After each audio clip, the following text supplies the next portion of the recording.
Be a great game like we had the year ago. There's no doubt about it, and ironically, there's so much similarity between these two teams as far as what they did. But last year was a close ball game. Statistics were very close, and I expect this game will be the same thing. Maroa had an 11-point lead in the second half of that ball game. Back at quarterback for them, their key player, Ian Benner. He's just an outstanding athlete. He does so much for him, and he's a critical part of the offense. There's no doubt about it. They run the spread formation. Everything goes through him, and he actually makes audible calls at the line of scrimmage. He has great poise and leadership, and the coach has a lot of confidence in his ability, not only his IQ for football, but his athletic ability. For GCMS, the defending state champs, Mitch McNutt is gone. Their main man in the backfield this year is Jared Trantina. Well, last year he actually had over 100 yards in the championship game and 11 tackles. So that kind of tells you how good he really is. And, of course, he's the go-to guy with the running game this year, an outstanding high school football player. It was a great ball game that went down to the final minutes a year ago. We're hoping for another exciting championship ball game, the rematch between GCMS and Maroa-Forsyth. Coming up next on NBC Sports Chicago.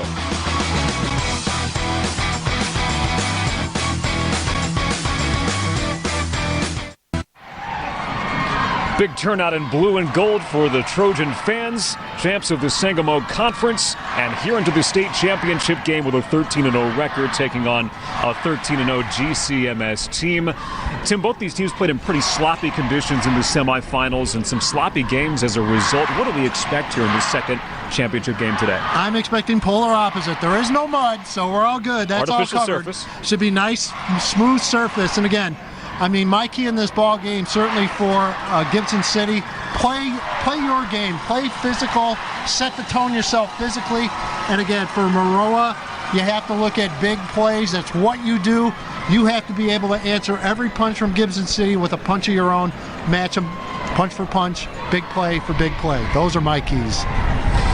EPC defeated by GCMS last week. St. Teresa losing to Maroa-Forsyth. And we have our teams here today. 1 and the 2 seeds, 13-0.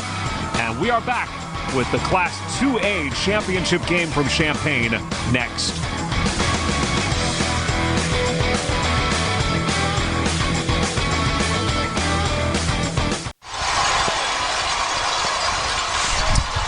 And welcome back to Memorial Stadium on the campus of the University of Illinois. Lee Hall, Jack McInerney just about ready to kick things off here in the state championship game in Class 2A. It's the second-ranked GCMS, the defending state champs, against top-ranked Maroa-Forsyth, who lost a heartbreaker here last year to the Falcons. Maroa-Forsyth won the toss. They deferred to the second half.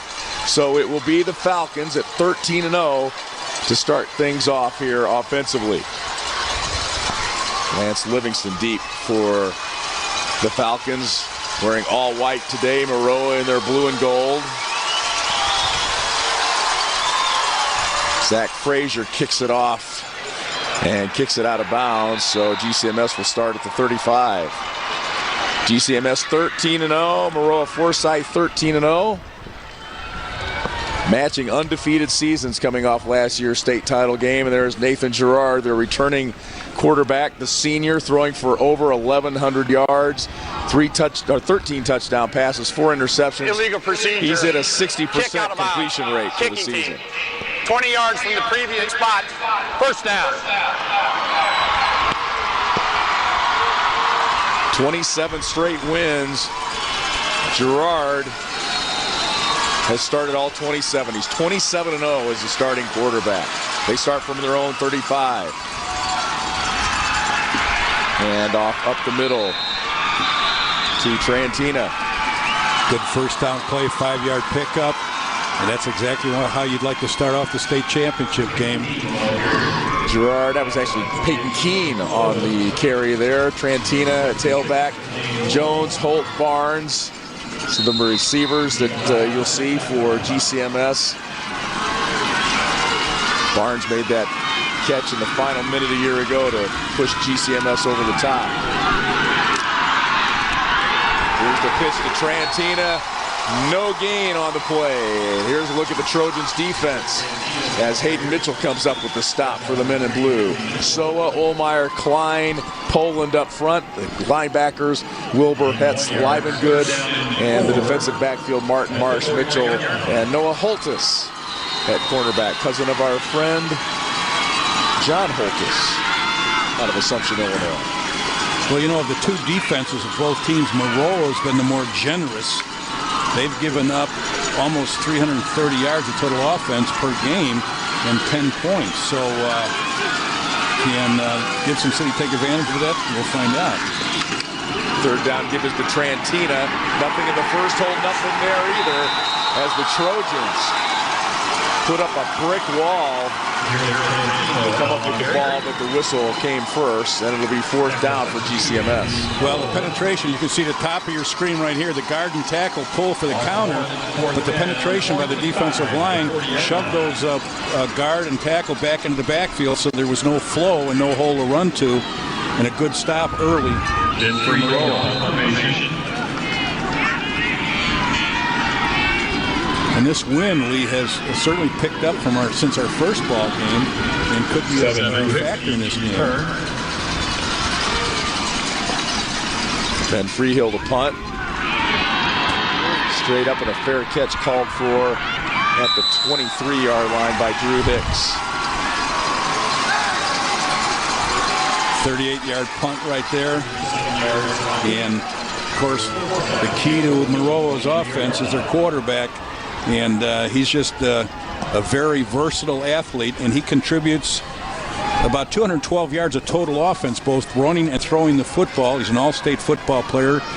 He's accounted for 31 touchdowns, both throwing the ball and catching the ball, or excuse me, running the football. So that's a lot of offense kind of coming out of your quarterback, which is expected out of the spread formation.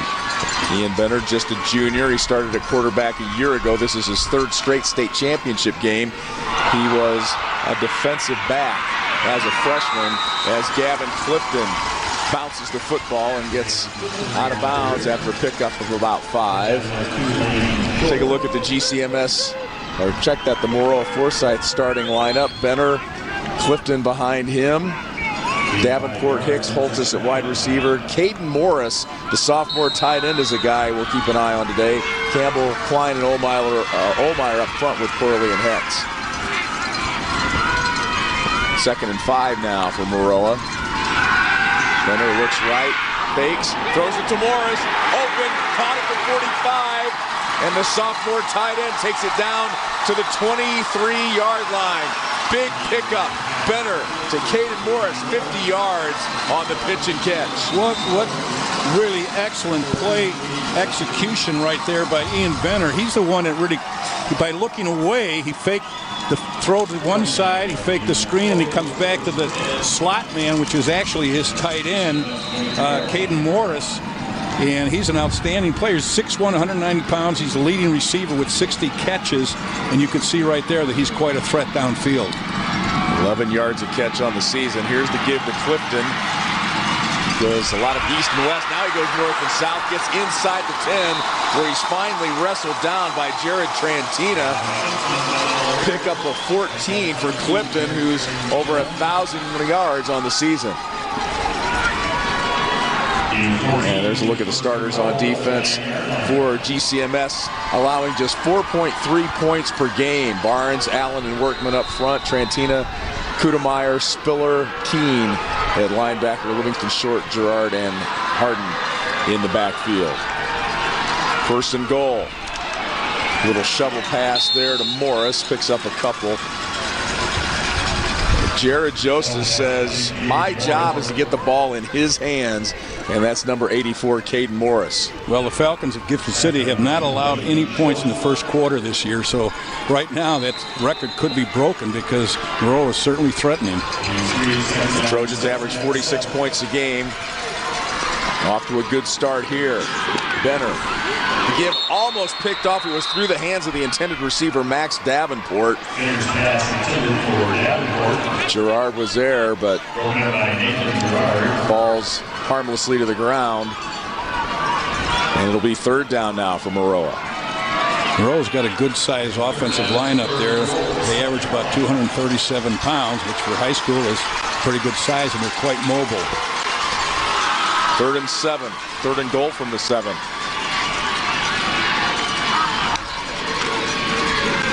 Benner rolls right, pitches to Clifton at the last moment. He's tripped up there, lane short with the open field tackle to force 4th down.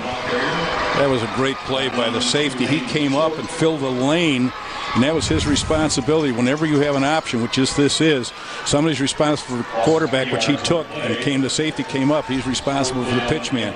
If there's any breakdown in execution against the option, this can result in a long gain or a touchdown. There was not right there. Well done defensively. 4th and goal.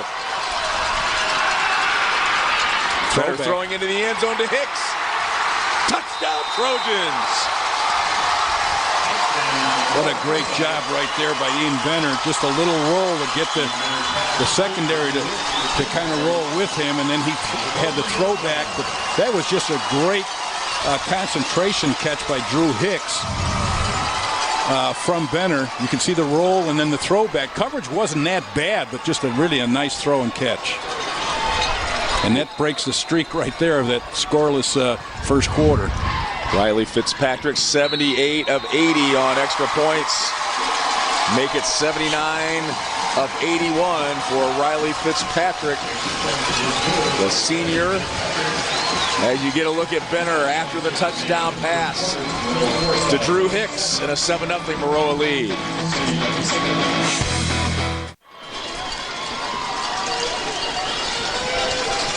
Ian Benner checking out his Twitter feed maybe. Now he's looking at the play. He probably likes the looks of what he saw after that drive.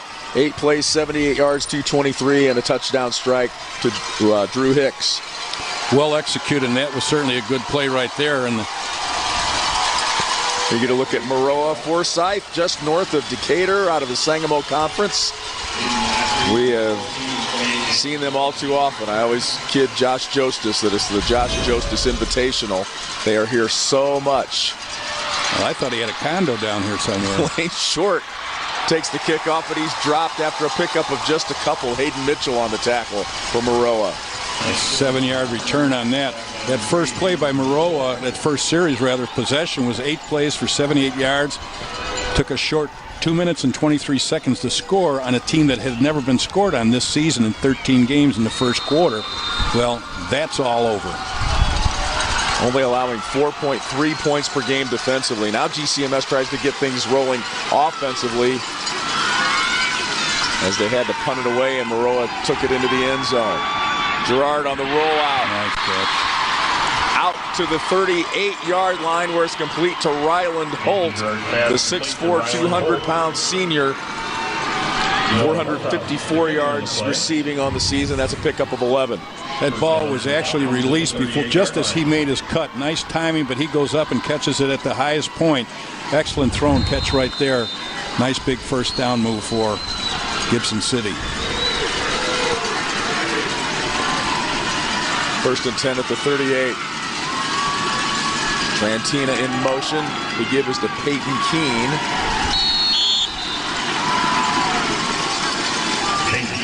Picks up 3 there.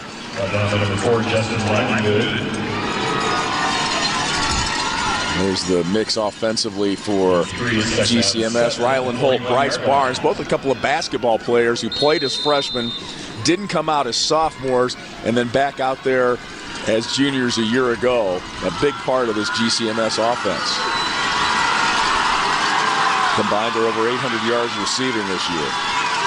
2nd and 7.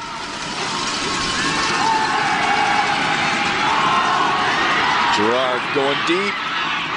Oh, and my! By Bryce Barnes. Wow, what a catch. What a catch. Right on cue, Bryce Barnes, a catch of 34 yards. He's the guy that caught the go-ahead touchdown with 1:08 to go last year to win it for GCMS. Big catch here. Wow, look at over the shoulder, then he reverses going right in. You talk about concentrate. That's an amazing throw and catch, and it's a perfect throw as far as away from the defender, but the concentration for him to make that catch, that Willie Mays catch over the shoulder, what a great job right there. 1st and 10 from the 25. Give is to Trantina, the All-State senior. Played fullback a year ago behind Mitch McNutt. He has been the main cog offensively, rushing for over 1,500 yards coming into this ball game. Well, last year he played fullback, and McNutt, of course, was a tailback. Right. And he did everything in that state championship game, led the team in rushing and tackles. But now Keene is the fullback, and they moved Trentino over to tailback, and next year probably Keene will be the tailback. 2nd and 7. The fake and the give to Aiden Laughley. Laughley, just a freshman. No gain there. When you talk about last year's game in Trantina, Mike Allen saying earlier this week he thought if it wasn't for Mitch McNutt's huge game that Trantina could have been the MVP with 130 yards rushing, and he led the team in tackles, both sides of the ball. Yeah, playing a two-way player in the state championship game and have that kind of production, over 110 yards of rushing and 11 tackles, and he never came out of the ball game. And just a great job. And, of course, this year he came back, and he's back with a vengeance. 3rd and 7 now for the Falcons. And a whistle. And GCMS wants a timeout. Gibson City.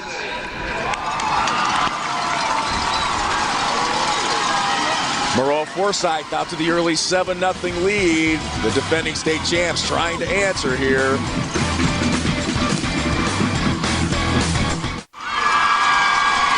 In a hurry but want a fresh, affordable meal to serve your family or friends, Biaggi's Pronto Packs make it easy to enjoy an authentic Italian meal at home or on the go. Perfect for small groups and starting at just $30. The Pronto Pack comes with pasta, 2 pizzas, a salad, and bread with Biaggi's delicious butter for dipping. More on that in a moment. Gerard going to the end zone. Intended for Holt, and there's a flag on the play. It'll be pass interference against Maroa. Well, they tried to go back to basically that same route, a little corner route, and he got a little push. The ball was somewhat overthrown, but he did give him a push. Whether or not he would have been able to catch it or not is a different issue. There's our officials today. Pass interference, number 23, defense. Half the distance to the goal results in the first play. First down. Again, the unsung heroes of high school football right there. Yep. If it weren't for them, we'd have no game. And there's a shortage of officials in all sports, so the IHSA likes to remind folks that if you love sport, want to give back, there's your opportunity right there.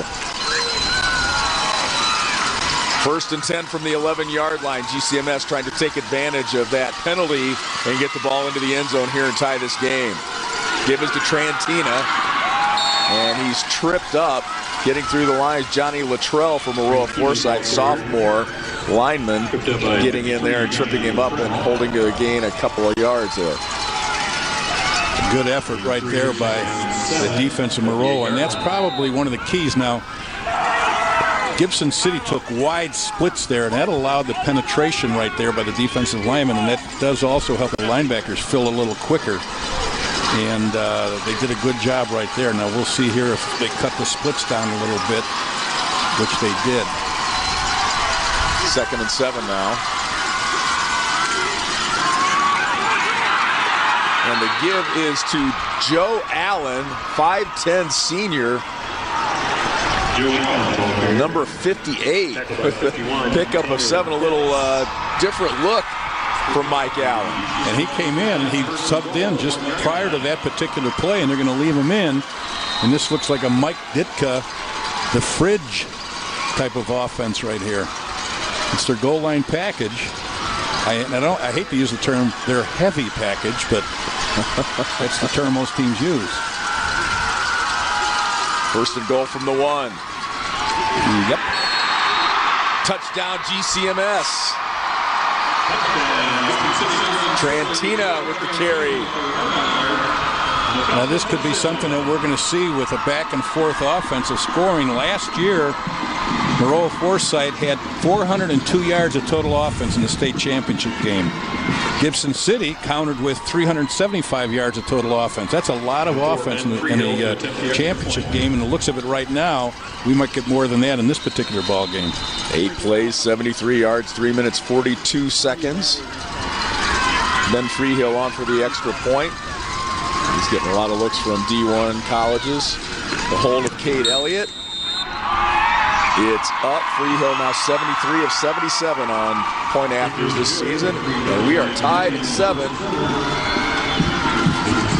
This could be a wild one here.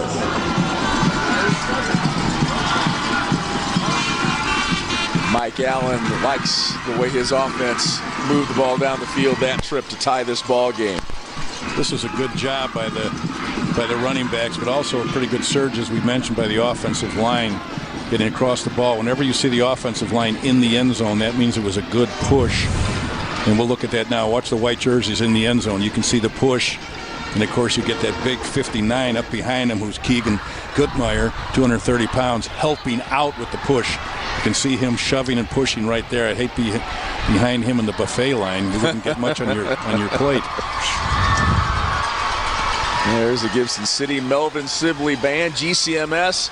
They've been road warriors the last 2 weeks. We did the math after trips to Sterling to play Newman Catholic and Eastland Pearl City last week in the semifinals. Just a half-hour bus trip to Champaign, just west down I-74 and a little bit north of there in Ford County. Chris Gerard, the principal, played for our old buddy Dale Patton, who's a GCMS Gibson City alum, and Mike Allen, the AD and head coach, doing double duty. 0-9, 1-8 his first 2 seasons, playing for a second straight state title here today. Eagles kick into that breeze coming out of the south-southeast. Drew Hicks picks it up. Still on his feet across the 35 out to the 37-yard line. Big return of 16 for Drew Hicks. Good field position for the Maroa-Forsyth Trojans. Yeah, it'll be interesting here to see how Maroa attacks again. And, of course, anytime the ball is in the hands of Ian Benner, he has the opportunity to change plays at the line of scrimmage. It can be called going into the huddle, and he gets up there and sees something that he does not like. He has the opportunity to audible into another call, whether it be a run or a pass. And the coach has enough confidence in him to let him do that. 1st and 10 here now, 37-yard line. Benner out of the shotgun. Keeps it. Has room to run to the outside, gets outside of the numbers into GCMS territory, where he's finally knocked out at the 39-yard line, 24 yards, and a late flag, it would appear. Good job running the option right here when you have a quarterback that's as athletic as Benner is, 6'1", 170-pound junior, and of course he's an experienced quarterback, having started last year. You know you're going to get a lot of offense out of him. Like after the play was over, personal foul, unnecessary roughness, number 7 on the defense, 15-yard penalty, 1st down. Here's the dual threat of Ian Benner. Very confident quarterback. And he was looking back for that flag, and he got it. Yeah, and you think, well, there wasn't a lot of contact there, but all that stuff over on the sidelines, you just can't be too careful, really. 1st and 10 from the 24 now. Maroa on the march. Benner keeps again. And what great running lanes he had to choose from there as he takes it down to the 13. Pickup of 11. And that run was actually set up by the formation of running the trips to the wide side of the field. It pulled that extra linebacker up to make coverage on that on the inside receiver up there, and it gave him the opportunity to run up inside. Ball now at the 13. Davenport is the man in motion. Give is to Clifton. These Ducks has had not a lot of room to run there. Clifton over 1,000 yards this season as a junior.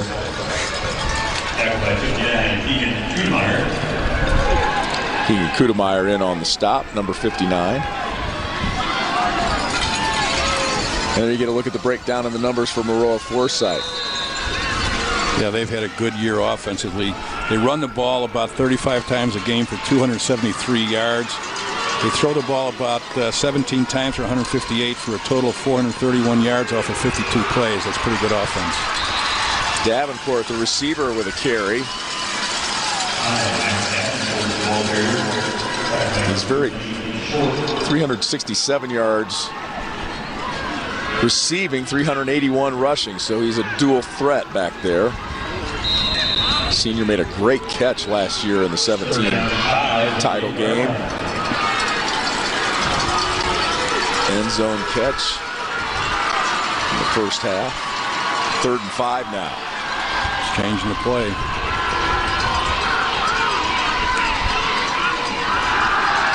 Looking for Hicks at the goal line. He's in for the touchdown. Excellent call. Kind of an interesting call as you look at it on the replay. He actually catches the ball about a step inside and then is forced outside. So initially it looks like he was not in the end zone, but an excellent call by the official right on the ball. And an even better throw by Benner. Delivers the football right there on the money, and you can see then he goes back out of the end zone, but the ball had crossed the plane. It's dead automatically right there. Touchdown no matter where he ended up.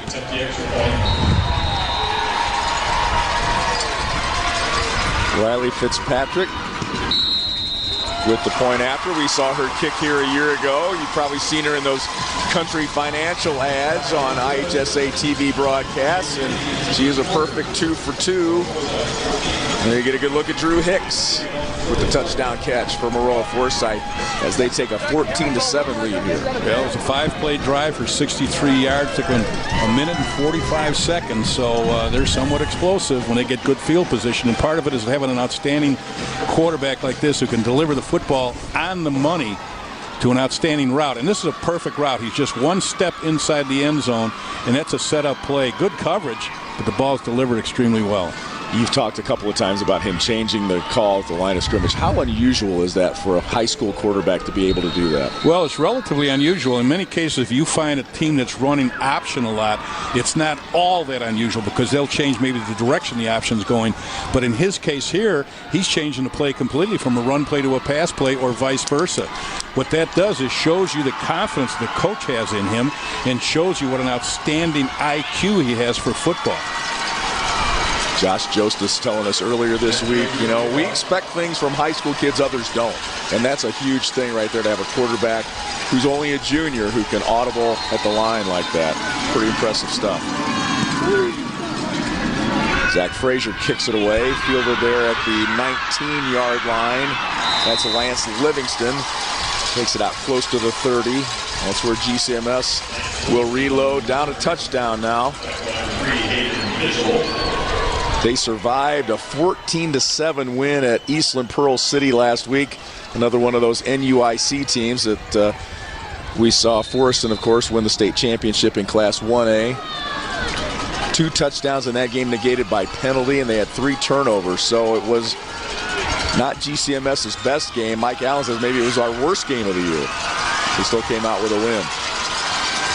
On an unbelievable play from Gerard to Ryland Holt. Hopefully we'll get a chance to take a look at that a little bit later on. The Maroa defense drops Barnes for a loss. That was a great defensive play right there. He fought off the blocker and still made the play.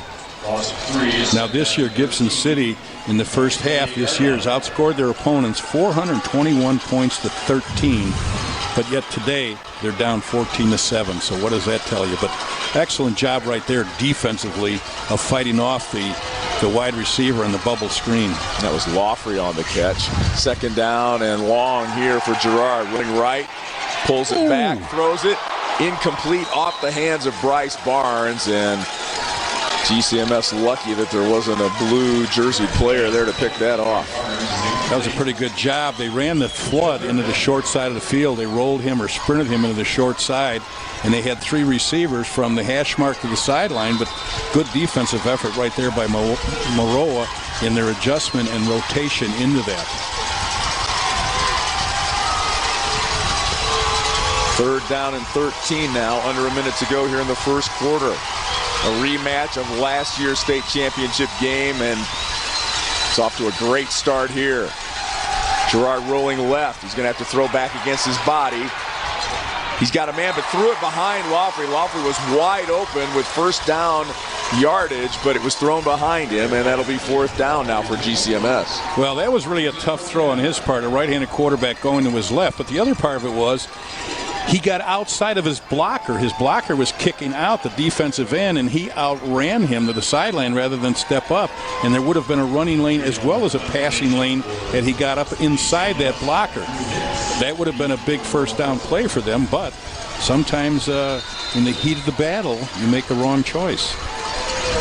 Ben Freehill back for his second punt. He averages 33 yards, but he's into that 20-mile-an-hour breeze coming out of the south-southeast.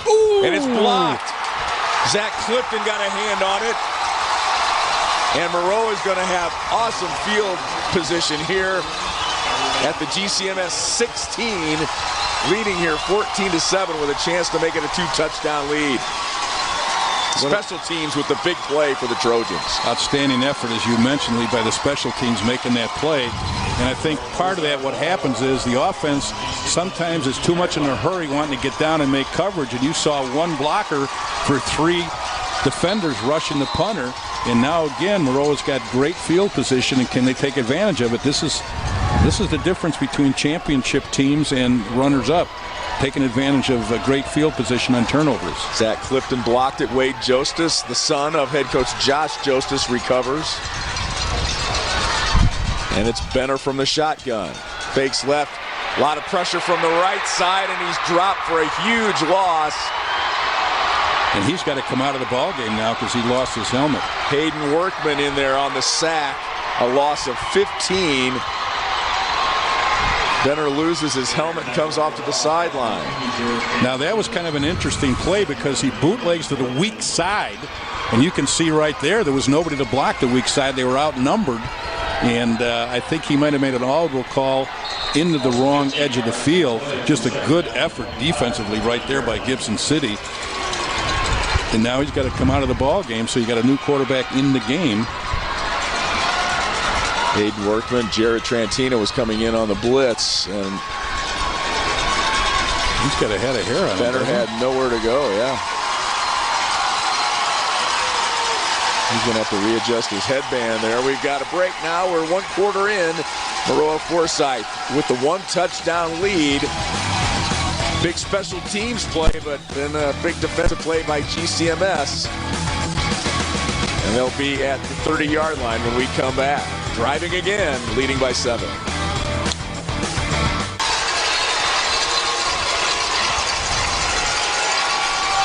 Lee Hall, Jack McInerney back with you. High atop Memorial Stadium. The Maroa-Forsyth fans know their way here by heart, don't they?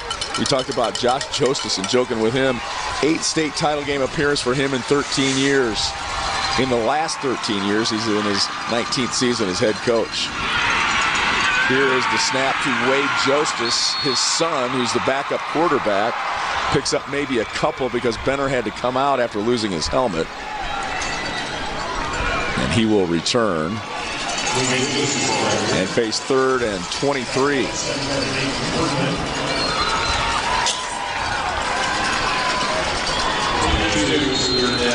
15th straight playoff berth for Maroa-Forsyth. And to win their 3rd state championship. They were champs in 2A in 06, 1A back in 2012. Here's Benner to throw. It's complete to Hicks at the 22. He's dropped right there in the open field by Bryce Barnes. It just seems as if for some reason that Gibson City knows the plays these last several. I mean, they're right on top of the play. Now that was just a quick quick throw outside, and what he did is he was off him initially, then he came up before the snap and made a real good play on that. Correction, that was Lane Harden on the stop. I think what Benner's doing is he's looking at those corners, and they initially, in some cases, they play tight, other times they play off, and that's throwing off his reads. Going for it on 4th and 16 into the wind. Benner alone in the backfield. Here comes the rush, and he's going to be dropped again. And it'll go to GCMS as they turn it over on downs. The defense stepping up here after giving up 14 points in the first quarter. After not giving up any points in the first quarter all year. I don't know if this was not initially supposed to be a quarterback draw, and he just waited a little too long, because once he got past that defensive front, he had a ton of room to go, because those linebackers dropped with deep coverage, and he would have had a first down. He'd be able to get that past that defensive line, which he obviously did not. That was Bryce Barnes, the first man in there. Now GCMS with the ball after the turnover on downs, and they'll try and even things up here. First down carry for Trantina. He picks up maybe a couple. You know, both these teams, we talked about tough schedules, they really never had a test until the semifinals. Now, granted, Maroa had a tough one, I think, in Game 7. They won 21-20 against Athens. But before that and after that, they had no test until the semifinals, when they beat Decatur 16-14. And Gibson City was not tested at all until the semifinals, when they beat Larnac 14-7. So, and they had 6 shutouts. Trantina gets it, second man through. And he's very close to a first down. Yep, I think they're giving it to him. Yeah, GCMS rolled through it. And it's interesting to talk to Mike Allen this week and how he talks about his kids, kind of fighting off the thought that maybe last year's win of the state championship game was a fluke. Yeah, that was interesting. And how can it be a fluke when you play a team like the Trojans from Maroa, who have been here so often? That's no fluke. You know, it was a great ball game, and that's just press. I mean, that's just people talking. He knew that, and the kids, I think, knew it also. That was social media. Spoken as a grandpa. Peyton Keene for no gain.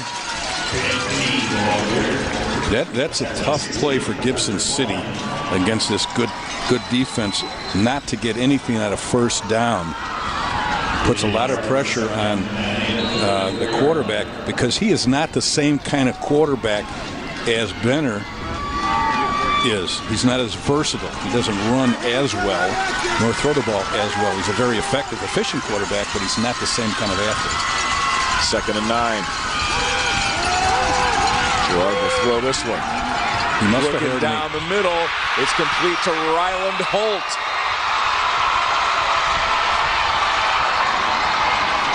Over a 7-foot wingspan, and he got his hands around that one. A pickup of 33. He must have overheard my conversation. Nice little play-action fake where he went in one direction, and Holt came back. And I think the corner bit on the play-action. Good isolation right here. You can see he gives a good move. Turns the corner around in the wrong direction, and a good delivery by the quarterback, putting the ball right on the money. Well-designed football play, and certainly well executed.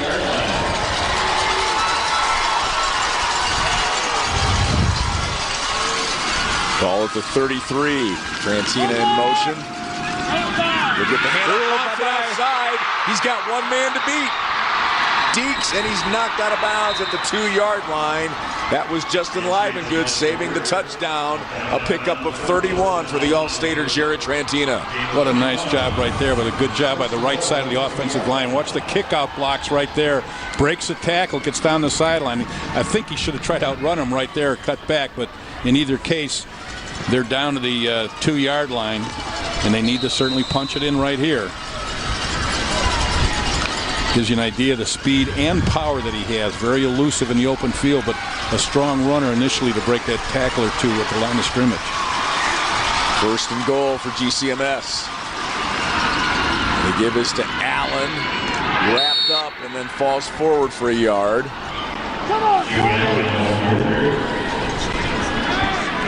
Real good penetration right there by the defensive front. They got underneath the pads of the offensive line of Gibson City, so there was no movement at the line of scrimmage.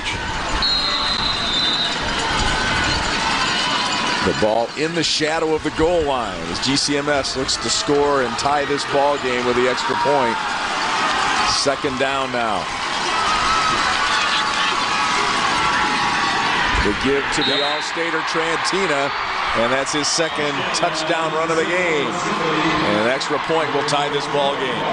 Kind of runs over the pile there, runs over the right side of the offensive line behind center Keegan Kudmeyer and the right guard Garrett Wright and the right tackle Hayden Workman. That was a 7-play drive for 77 yards, and they ate up 2 minutes and 58 seconds. Good effort there by the right side of the line, and even better effort by Gerard Trantina to get into the end zone there. Touchdown number 33 on the season for the senior All-Stater Jared Trantina. Ben Freehill to kick the point after and tie this ball game. Man, does he kick it high. We are tied at 14. So the Falcons answer.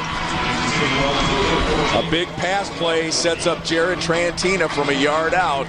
And we are tied midway through the second quarter in our 2A state championship game here on NBC.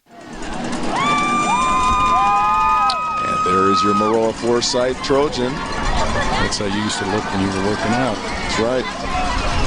Both, not only the... I wish my teeth were that straight. I would love that. They'd have to use a whole roll of barbed wire to straighten those babies out. A couple of great programs battling it out here. 14-14 our score. We had a wild offensive game a year ago between these two teams. And this promises to be the same here this afternoon. We hope you're enjoying it from Champaign. Ben Freehill will kick it away for the Falcons.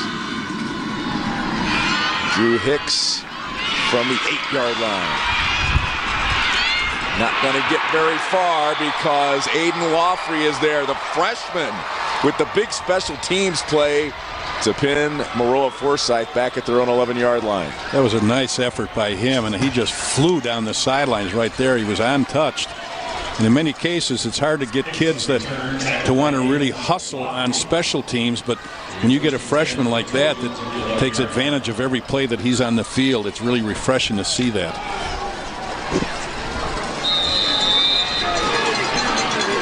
He's been a pretty good receiver for GCMS this year as well. So now Maroa's lead is gone. They're tied, and now they've got 89 yards to go into the win. First time they've been in the shadow of their own end zone. Give is to Clifton. He gets the edge. Coughs up the football. GCMS says they have it. And they do. Austin Spiller there to pick it up for the Falcons. And a costly turnover for the Trojans deep in their own territory. What a costly turnover, and the field position is amazing right here.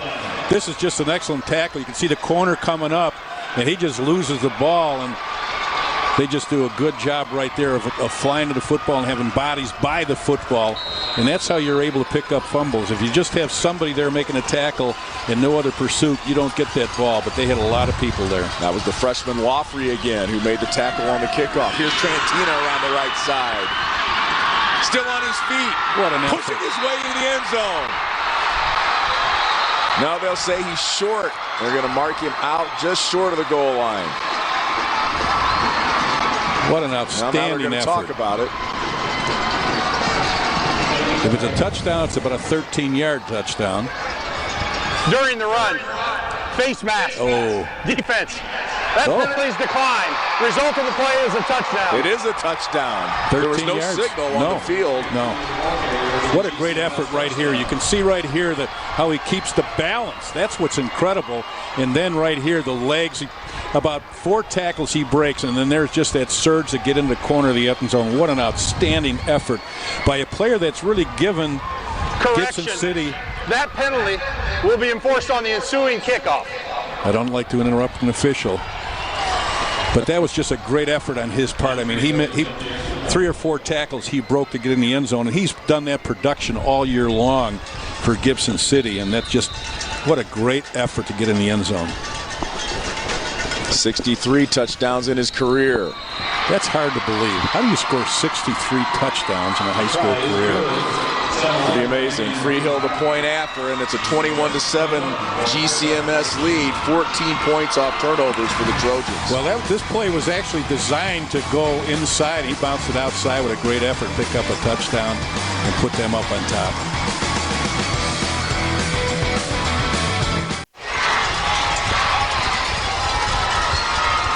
An exciting 2A state championship game between GCMS and Maroa-Forsyth, and we expect that because that's what we saw a year ago. Ian Benner to Aaron Inda. He had a couple of touchdown catches.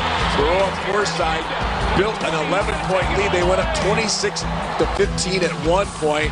Here's Mitch McNutt, who is a preferred walk-on here at Illinois before leaving the program in August, was the MVP for GCMS. And here's the game-winning touchdown, Gerard to Bryce Barnes.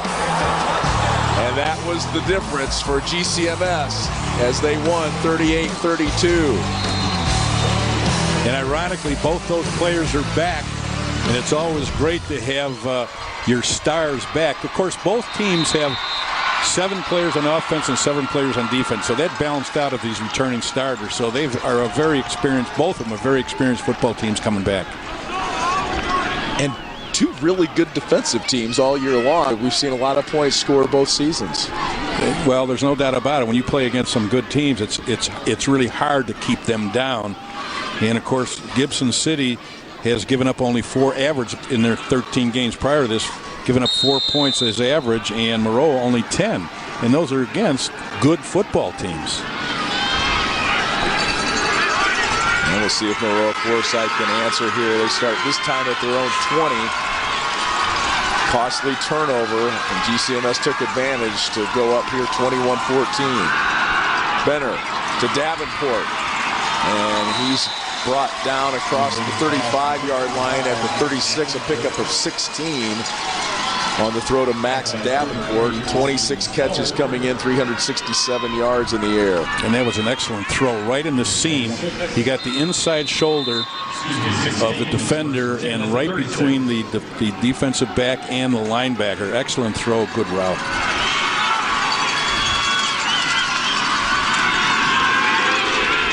As Clifton with the carry in motion, now a flag on the play as Clifton's dropped out of bounds. He goes out at the 40, and it's going to be a hold against Maroa, and it's going to come back. Well, whenever you run that jet sweep, if that defense rolls up too quickly, that outside blocker, who is your wide receiver, has a longer time. Holding, 84, offense, 10-yard penalty, replay first down. He has a longer time to hold that block. And, you tell your kids, don't turn and look to see where the runner is. You keep blocking until you hear the whistle. Well, in this case, what happened is it was a jet sweep, as you can see here, and the defender came up, and he just grabbed hold of him. And it was a good job by the defender to come up and make the play, but that's a tough block for a wide receiver to sustain a block that long.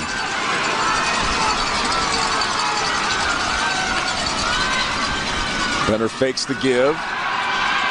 Throws to Morris. Oh, my One-handed goodness. grab by the sophomore. Oh, my goodness. Caden Morris with the great catch. A pickup of 20. Josh Joseph says when it comes to Caden Morris, we focus on route running. The rest is God-given. And there is a great example of that. Watch this catch. One of the other things he also said is he's got some of the biggest hands he has ever seen. Now, right here, that's exactly what comes into play on that one-handed catch. He's also a Division I player. But just look at that catch, how high he gets up there with one hand. Dear goodness gracious. We might get on ESPN with that one, partner. Wow. Here's Benner on the keep. Across the 45. And to think he's only a sophomore. 6 foot. 6'1", actually 191 pounds. He's got a lot of schools looking at him already. But look at that. And that's actually going back across his body, which is even a tougher catch, along with the one-handed catch going up in the air, which is the second part of it. And then the third part is reaching back. My goodness. I love what Ian Benner said about him after the semifinal win. He said, he's a stud, but he's a little dorky. He might take that back after this. Made him look pretty good on that one, didn't he? Caden Morris. 60 catches on the season coming into this ball game. This time it's to Drew Hicks. He's got blockers on that left side.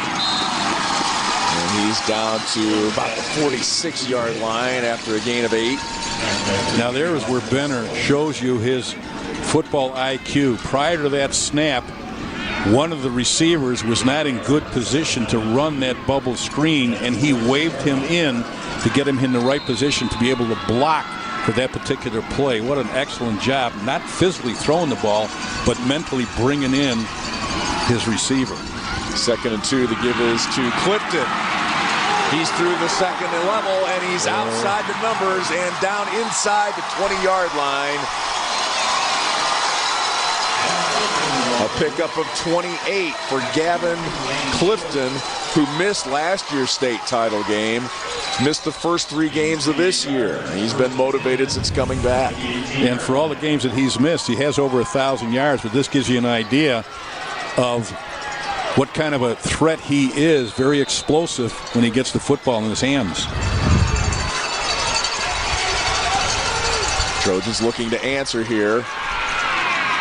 Benner down to the 15. That's that little play where we saw that last year. He runs to the line, fakes a throw, and kind of tries to throw the defense off a little bit. And that's an option to either run or throw, because he could actually throw that ball. That's an option, run or pass, depending on where that linebacker plays. If he comes in, he'll dump the ball into the back that's going in behind the linebacker. If the linebacker stays off, then he runs with the ball.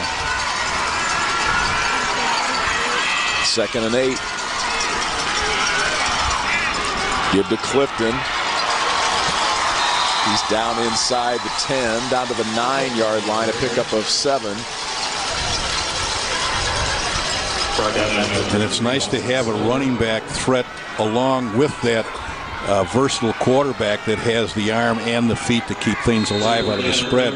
That creates such a defensive problem, is who do you really guard against?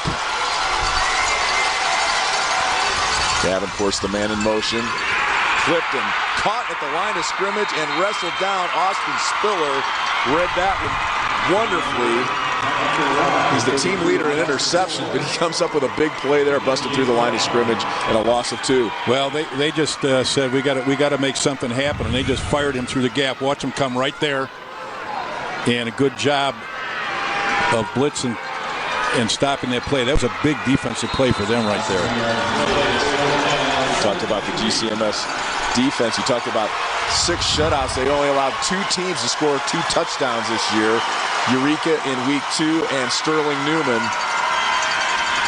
in the quarterfinals. I think we're going to get a timeout here because this is too big a play not to be sure exactly what you're going to do. But what an outstanding play that was by Austin Spiller, and what a great defensive call it was on 3rd down, knowing that you had to put the pressure on them. And now the pressure is really on them with 4th and goal. I'm impressed with both of these teams. Really done a nice job. Watch former Bears coach Dave Wanstedt break down the X's and O's of the Bears-Lions game. Don't miss touchdowns and takeaways. Presented by Anken Law, Monday at 5:30 on NBC Sports Chicago. How about those Chicago Bears? That's quite surprising. Doing a nice job. Nice job. I'm not a big pro football fan personally, but I really enjoy high school, number 1, and then colleges more because I think it's more down to earth. There's less showboating, obviously. There's a heck of a high school football coach right there, Josh Jostis. Man, sure, what a program he has built. 178 and 53 in his 19 years at Maroa-Forsyth, and a big shout out to his wife Heidi. He says she does it all. She helps with the spirit program and team meals.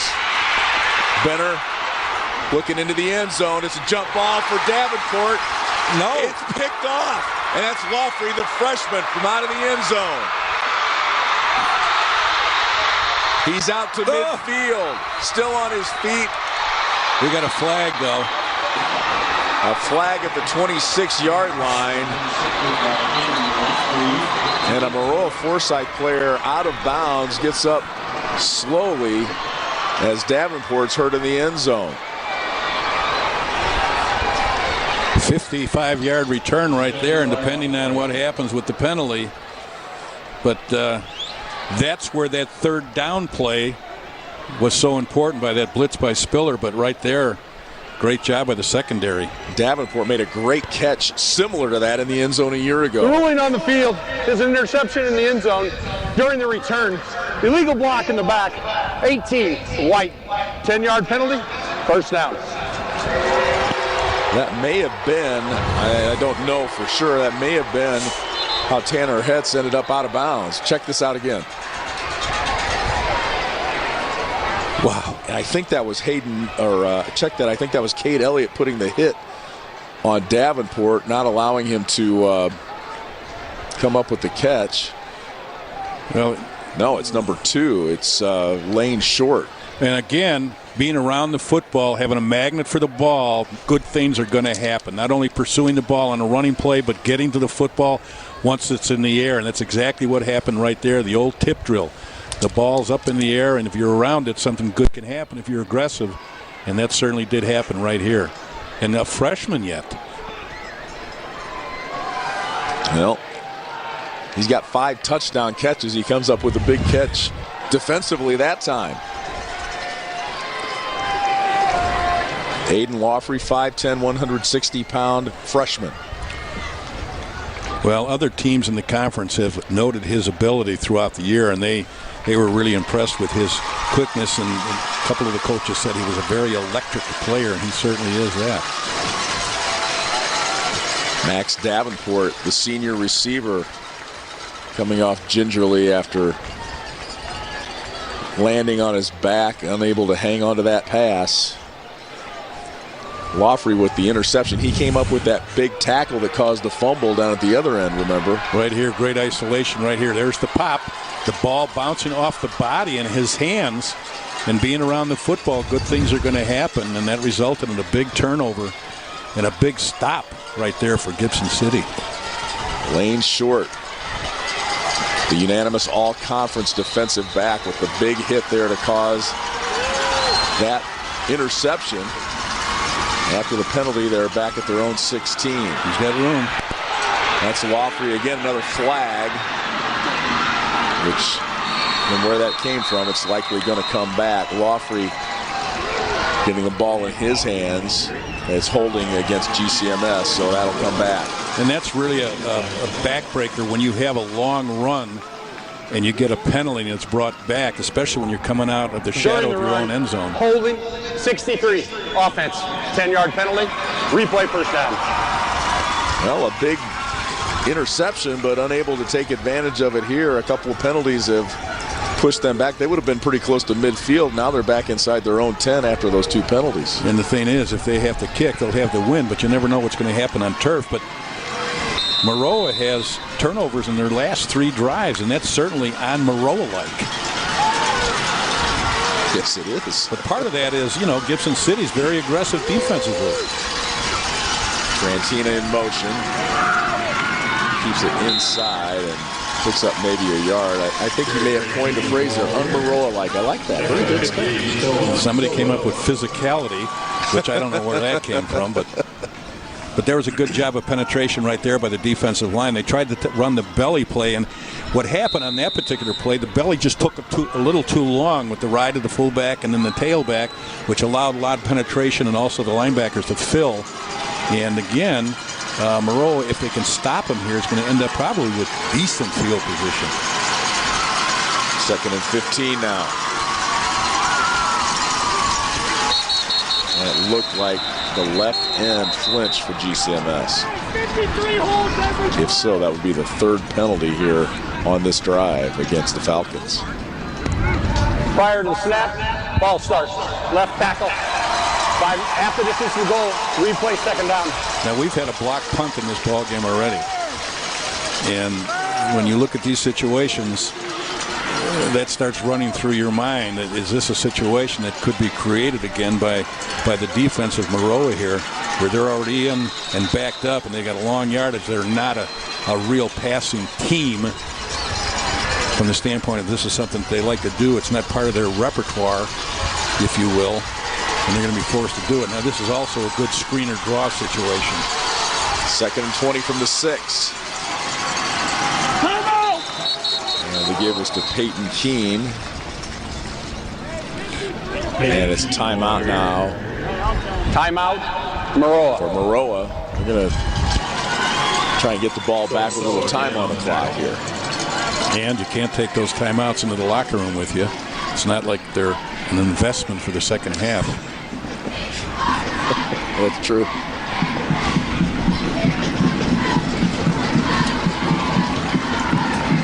Two really good coach teams, really well coached, and obviously well prepared for each other, not just based on last year's film, but you could say, well, you look at the tape from last year and you get a lot off of it. You get something off of it, but personnel has changed. Sure. Now, even though they both have a lot of players coming back, sometimes the personnel that you have, you kind of dictates what you want to do, both offensively and defensively, and that's where the changes occur. And that's where these coaches come into effect, that they pick those things up, and they do such a great job of preparing their kids for it. And certainly both of these coaching staffs have done that for their teams. And when you go up against a really good team, like both of these teams are doing here, you see things you said on Marilla, like with their turnovers. Well, GCMS allowing points in the first quarter was on GCMS-like. Absolutely.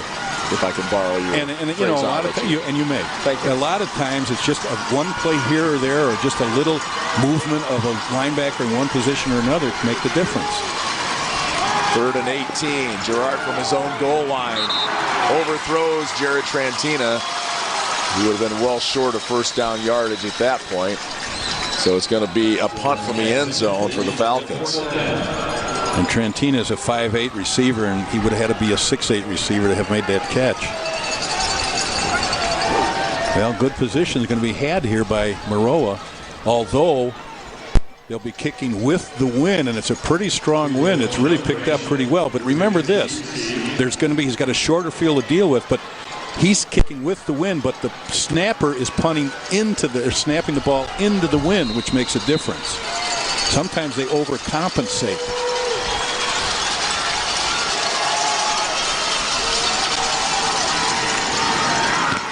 It's blocked again. And out of the end zone. Just what we talked about. That's a safety. Ironic, that's how Maroa won last week's game against St. Teresa on a safety, and they get another one here. Didn't see who got the hand on the football, but that's the second block punt of the game for the Maroa-Forsyth special teams. Well, when you're good football teams and you're playing in the state championship game, and of course Maroa's 13-0, and you can see right here, you're good in all facets of the game. Not only offensively, defensively, but special teams play such an important role in your success because it gives you plays like that, but it also gives you great field position where that good offense can take over. And, sometimes it's overlooked how important special teams are for good football teams. Well, they are special.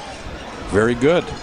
That was Johnny Luttrell, 5'9" sophomore with the block punt. Zach Clifton, a freshman, got the first one.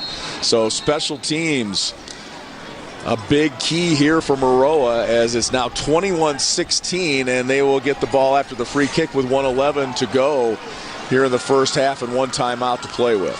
And the other part of that, psychologically, when Gibson City, if and when they have to punt again, don't you dare think that the punter's not going to be thinking about that.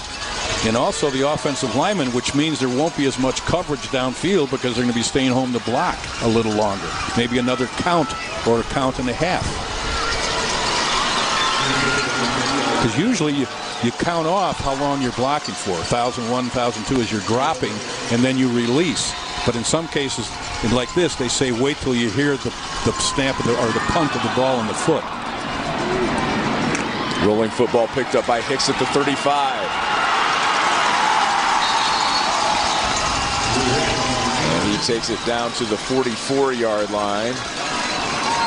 23 yards on the return, and it'll be a short field for Maroa as they look to take the lead back. They led 14-7. GCMS scored back-to-back touchdowns to take the lead. But now a block punt and a safety for the Trojans. They've got 1:06 to get into the end zone here, into the wind. into the wind, but they're with a quarterback. That's the kind of quarterback you want to have in a situation like this with 1:06 left, and you're at midfield. 3 receivers at the top of your screen. Benner throws to Hicks. He's got blockers, but Gerard is there and well read by the GCMS defense to pick up a 3. I'm really impressed with Benner's mechanics. If you watch him throw the football, his mechanics are excellent. He really has good footwork, and his technique is very good. He gets a lot on the ball. You can't get that ball outside on that bubble screen and have it like a lobbed out there. You got to really rifle it, and that's exactly what he's done each time. Next level quarterback in your estimation? Yes. Yeah. Now, which level? That's the question, there you go. right? Which level? Now, he certainly is going to play football in college somewhere. Injured player on the field is Lance Livingston. He's being tended to by the staff at GCMS. The thing is, it's not, size is important at the next level, especially Division I, and he's 6'1" right now. The weight factor, he's only 170 pounds right. By next year, he'll be 180. So, and he'll be a lot better next year than he is now. So if his progression continues, he certainly is possibly a Division I player. For the best coverage of the IHSA Championship games, turn to High School Lights, presented by tomorrow night at 11 on NBC Sports Chicago or live stream at NBCSportsChicago.com. Good football game. Good football game by 2 good football teams.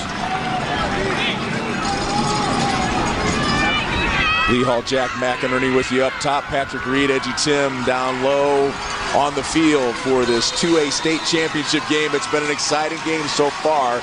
Under a minute to go now. Maroa-Forsyth cutting into that 7-point lead. They could go on top with a touchdown here. Hicks in motion. Now the reverse.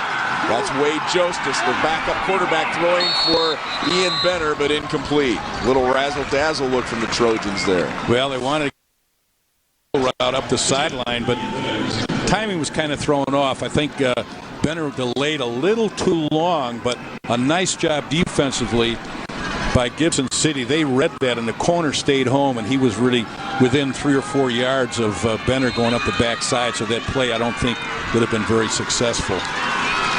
We talked about 62 touchdowns in the career of Jared Trantina. How about this 42nd varsity game for Ian Benner? That was in and out of the hands of Caden Morris, thrown behind him. What a catch he made in the first quarter. That is one we won't soon forget. He's like limping a little bit. Yeah, he's definitely limping. Look at the size of those hands. I wouldn't call those hands. I'd call them paws. Yeah. Josh Joseph said they're the biggest hands he's ever seen. That's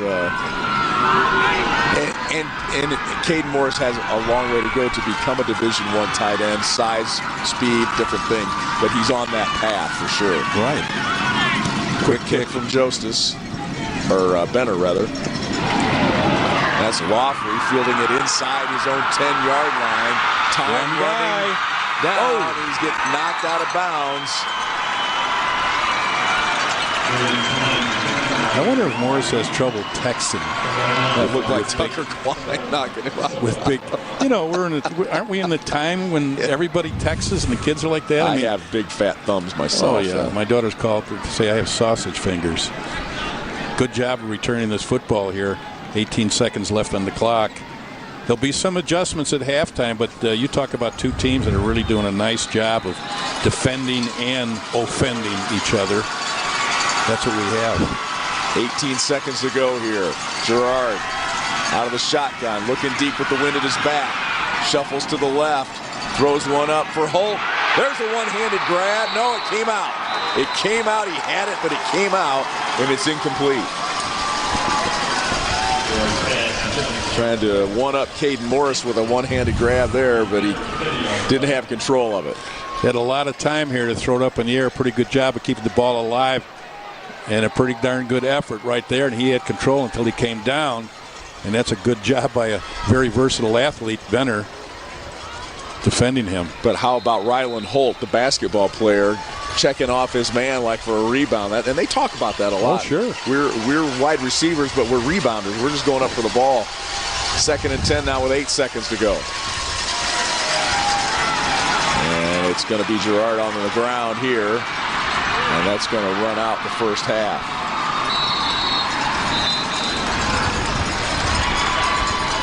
Rather than do anything too risky, GCMS runs out the clock, and they'll go into the locker room with a 21-16 lead here. A couple of big special teams plays for Maroa-Forsyth, but it's GCMS taking a lead to the locker room as Girard comes back to talk to his head coach.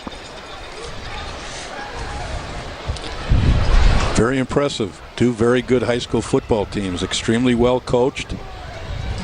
They know their limitations. They know what's good for them offensively, how to execute it and what to do. And defensively, both teams are extremely well prepared for the other team. Great crowd on hand here this afternoon from both sides. Of course, pretty close proximity. Both teams, well, GCMS about a half-hour bus ride away. Maroa-Forsyth also in the 217 area code. Let's go downstairs to Patrick Reed. He's with Coach Allen.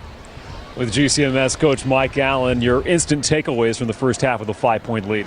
We have to start tackling better, maintaining our block on our backside. Their backside's getting to our running back. And, we have to catch some breaks. And guys are playing well. We adjusted that second quarter and played much better, so we have to keep going like that.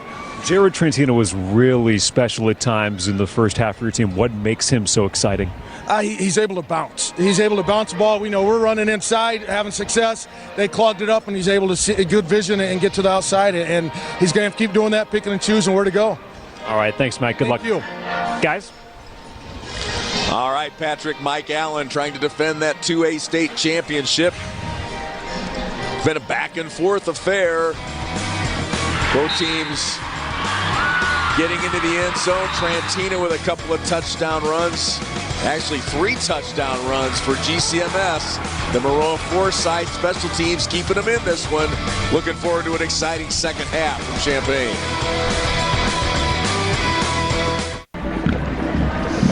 Plenty of drama in this Class 2A championship, but what else do you expect from a couple of undefeated teams? It's Gibson City with a 5-point lead on Maroa-Forsyth through one half of play here in Champaign. Patrick Reed, Edgy Tim along with you. Edgy, that was back and forth. That was filled with dramatic moments, offensively, special teams. Really interesting first half. I think the only thing we didn't see is like a fumble Rooski and like a lonesome polecat. There's still time. Outside of that, we've seen everything. And I mean, we talked about it going into the game, Patrick. We knew that you were going to have a back and forth kind of affair. And I mean, we've seen block punt, special teams being a factor. I don't see that changing at all here in the second half. GCMS looks like a state title team. They won this game last year against Maroa-Forsyth. Jared Trentino has been able to break things open for GCMS and just a physical force out there. Well, and again, he was a fullback last year. He's the lead back this year, so he's kind of in the major spotlight this year, and he's taken it and obviously has run with it. But for the good things that the Falcons have done offensively, they do have some things to clean up, including special teams. They do. I mean, you've got to get that punt team figured out. There's no doubt about it. The coaches, I guarantee you, are in working on that right now. And again, for Maroa, you've got to limit the turnovers. It's again, you want to play fast, you want to play kind of loose and get after it. But again, you got to limit it because, Patrick, you've got one half of football left. A turnover here or there, that could be the difference between going home with a really nice trophy and a nice trophy. Cleaning up on special teams will be important, but also dealing with the wind here at Memorial Stadium will be a factor in the second half. It is picking up, and it's got a feeling it's going to continue to pick up as the night moves on, but you could definitely feel it here in the first half. The winds were starting to pick up a bit. Going to definitely keep an eye on that in the second half. Well, GCMS is a team that's beaten its opponents by an average of 41 points per game this season. This is not looking to be one of those games here today against Maroa-Forsyth. No, it's not, and both teams have had kind of a nice path and really haven't been challenged too bit, but I don't think you ask either side. There was no blowout expected here. You knew this was going to be tight. We knew it, and here we go. And in part, it's because of the familiarity that these two teams have with each other, especially in this situation. I think it's familiarity and respect. I mean, they both understand how good the other is and what they do well. And again, it's also been a great chess match between two great coaches to watch how they counteract. And I'm interested to see how Maroa and continues to approach and see if Gibson City can make some adjustments there, especially as we talked about in the special teams. Ledgy, we've got a ways to go in this game. We've still got some time to come back and talk about Maroa-Forsyth, the Trojans. They trail in this game by 5 in a rematch of last year's 2A state championship game. It's a 5-point lead for the Falcons through one half.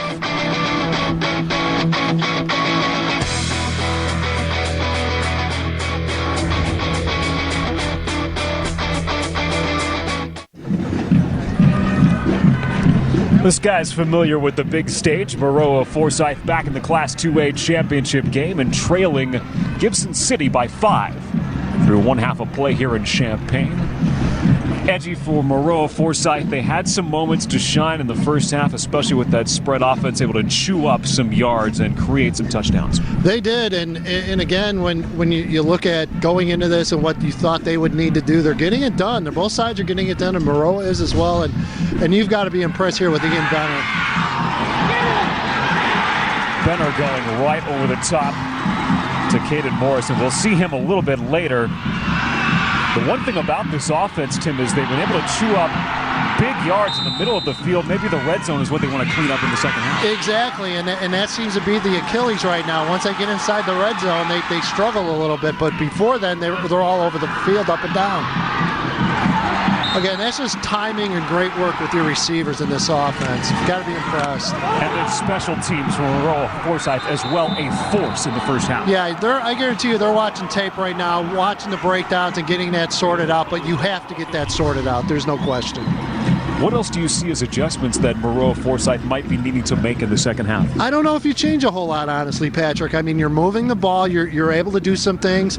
Certainly offensively, defensively, you want to tighten things up a little bit. Pay attention to Mr. Trantino a little bit more. But, again, that's kind of what we thought. It's back and forth, and I think we're going to continue to see this in the second half.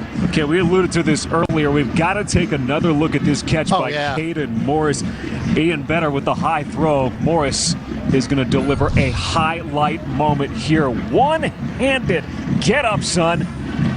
Now, this is like one of those where you get yelled at in practice because you're doing this, and then when you make a catch in a championship game, the coach is like, well, maybe we'll let him try that a few more times in practice. That's a championship caliber play for sure.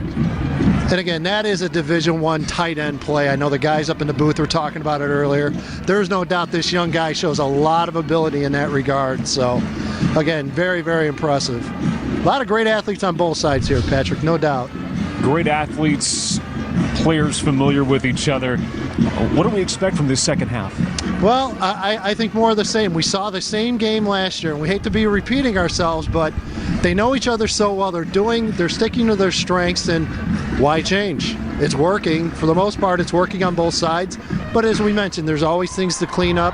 That's going on right now, but I'm strapping in. Get another turkey sandwich and sit down and watch the second half of this game. It's going to be fun. And some more of those leftovers from that fridge. Come on back and join us. GCMS with a 5-point lead on Maroa-Forsyth as we get set for the second half here in Champaign.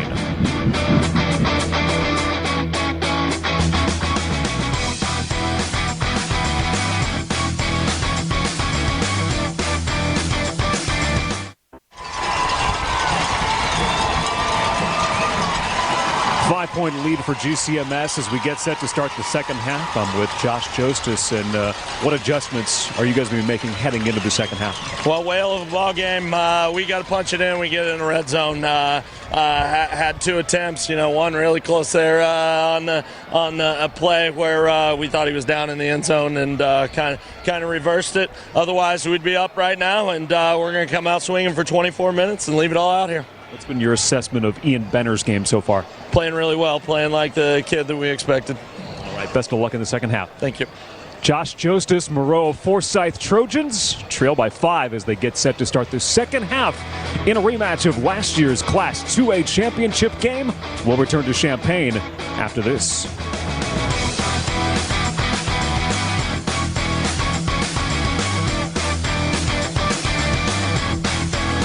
Dish.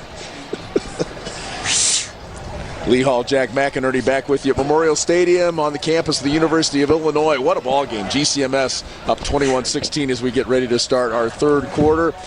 More football coming your way next on NBC Sports Channel Plus in Chicago. Monticello taking on Byron, and Bishop Mack and IC Catholic in 4A tonight, scheduled for a 7 o'clock start with our friends Dave Bernhardt and Mark Lindo. IC Catholic, one of my first coaching jobs. Outstanding program in Elmhurst, Illinois. They've had a real nice run the last 4 or 5 years. Was that back in the leather helmet days? No helmets. Got it. A quick look at the stats. What did you see that stood out to you? Pretty fairly even rushing wise. Well, I thought it was real even, though. I mean, statistically, they both ran. Gibson City ran 28 plays, and Maroa ran 29. Gibson City had 253 yards with those 28 plays, and Maroa had 275 yards with 29 plays. So you say, well, why is the score? It's relatively close, but the key has been turnovers, and where did those turnovers take place? You know, it's one thing if a turnover takes place and you're 90 yards away. It's another situation when the turnover takes place and it's 10 yards away from you going in for a score. And that's in many cases, when you get a game like this, can you take advantage of crucial turnovers in key situations as far as where they are on the field? GCMS with 14 points off turnovers in that first half.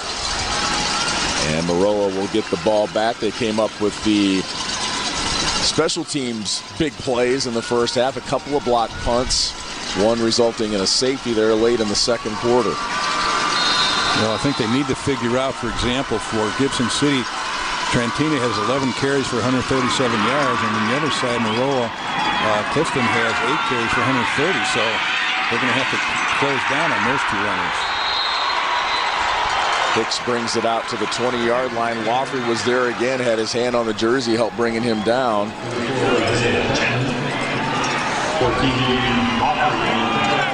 Chapman in on the tackle as well for GCMS. So it'll be 1st and 10 from their own 23-yard line for Maroa-Forsyth. Now, is Ian Benner going to come out and be a little more versatile? They only ran the option once, and it was a very effective play in the first half, and I would suspect that, force Gibson City to make some mistakes on the option. Clifton in motion, Benner on the keep. Gets a couple of yards. Max Davenport, number 5, who came off gingerly, I guess you could say, off of the field after that almost catch in the end zone, is back out there for Maroa-Forsyth. Usually you can tell how effective a player is how well he does in the big games. And for example, last week, Benner against St. Teresa in the semifinals was 15 of 20 for 120 yards and 1 touchdown, and he also ran for a touchdown. So that tells you something about his competitive abilities against teams in big games. In pretty tough field conditions last week as well. Right, and here's a big game, and Benner's been extremely good. There's the toss out to Morris. And give him pick up with 4. Bring up 3rd down now. And a crucial conversion here for Maroa early. And of course, when you're in games like this, all those 3rd down conversions are crucial. That's why 1st down is so very important. Maroa is 1 of 5 on 3rd down coming to this point. 3rd and call at 5. Morris in motion. There's your option. Benner nowhere to go. Now has to roll right. Trantina in hot pursuit. Morris a block, but there for the tackle is Lane Harden. Pickup of just a yard, so it'll be 4th down. Maroa will have to punt. Now they tried to run the option at the bottom of the screen, but you could see what a great job right there. The safety, Nathan Garrard, came up and took the pitch man away from Benner so he couldn't pitch it.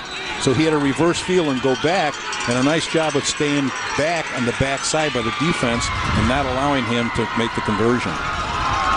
Benner to punt from his own 20. He averages 37 yards a kick. Gets a good bounce there on the turf, and Laughley will just back away from it. I think as he gets older, he'll want to handle that ball because turf gives an awful lot of extra yardage. And when you're back there, you need to, it turned out to be a 44-yard punt, and you got to handle the ball. That's so crucial if you're back there. I want to catch the ball, number one, and play like that. He could have picked it up and gained another 10 or 20 yards there. And if you do that over the course of the game and the course of the season, you're giving up a lot of yards. Absolutely. Plus, you know, the field position is crucial for your offense. Nathan Gerard under center, starting from his own 26-yard line. The handoff to Peyton Keene. And I believe I spoke to his mother. I believe that his mother or grandmother, and I apologize for not knowing, but it's the school secretary helped us out with stats and the roster, so thank you, Mrs. Keene. Well, her son did a nice job right there, or her grandson. 195-pounder, he's close to the surface and at 5'9", so he's got some good surges there inside the tackles. Hard to tell on the phone.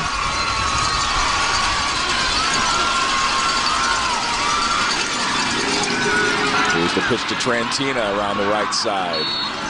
And a nice open field tackle there by Hayden Mitchell. What a nice job by the defense of rotating into that pitch very quickly and getting there and filling the gaps and stopping that for a relatively short gain. They react extremely well in the perimeter, the defensive backs, as far as coming up and filling, because they know for the most part that Gibson City does not throw the ball as much and or as effectively for the most part as Maroa does. Trantina, 12 carries, 141 yards, 3 touchdowns for the Falcons. They lead it by 5. Second down and 6 here. Trantina, not much there. He plows into the wall of blockers and gets out to the 44-yard line. Pickup of the 3. Good job right there by the defensive front of negating the surge of the offensive lineman, but then of the linebackers filling. I thought I noticed Ian Benner limping a little bit on that last drive, getting his ankle retaped over there on the sideline. Well, I think when he cut back after the option was taken away, that's when his foot kind of stuck. Now Gibson City is 0 for 3 on 3rd down, so we'll see what happens here. 3rd and 3 with 8 minutes to go in the 3rd. Falcons up 5. Gerard flips it out to Laughley for a first down. It is a first down. I was going to say it was very close, but Laughley with the catch. Again, Aiden Laughley, just a freshman. Gerard, his quarterback, said he's been very humble coming into the season, knew his spot, and has worked his way up through the ranks and has really gained the support and the confidence of his upper-class teammates. Well, that's what you have to do. I mean, you can't come in and be real cocky when you're going up with a team that's the defending state champion. You better earn your right to be there, and he certainly has done that. Gerard looking for Holt, and it's through his outstretched hands, a little bit high.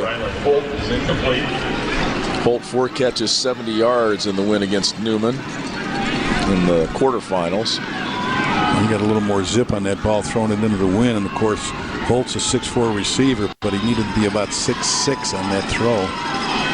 We talked about GCMS traveling the last 2 weekends. They put up 700 miles just about round trip, going to Sterling and going to Lanark. Pretty close to home here today, leading by 5, a 2nd and 10 now. Gerard looking and overthrowing Trantina, who's out of bounds, and will bring up 3rd down now and 10. They tried to run a combination up there on the wide side of the field with a wheel route, and good pressure by the defense, but good job by the secondary. It's the 2nd straight year that GCMS has had to go on the road to play at Sterling Newman. Kind of unusual. Defending state champs go on the road twice in a row in the quarterfinals and semis, but whatever it takes has been their motto, and they have lived up to that here this season. Girard's pass intended for Keene, and that's overthrown. It'll be 4th down. So GCMS unable to connect as they go to the air 3 straight plays. Well, that last play action put a lot of pressure on the quarterback, because instead of just one play action look as far as faking to a defensive back, he faked to 2 different backs. And by the time he turned around, he didn't have much time to survey the field to look for an open receiver. He kind of just forced the ball down in there. 2 blocked punts in this ball game for Maroa-Forsyth. Ben Freehill at his own 35. He's probably thinking about that again. And a bad snap. And he just flips it ahead.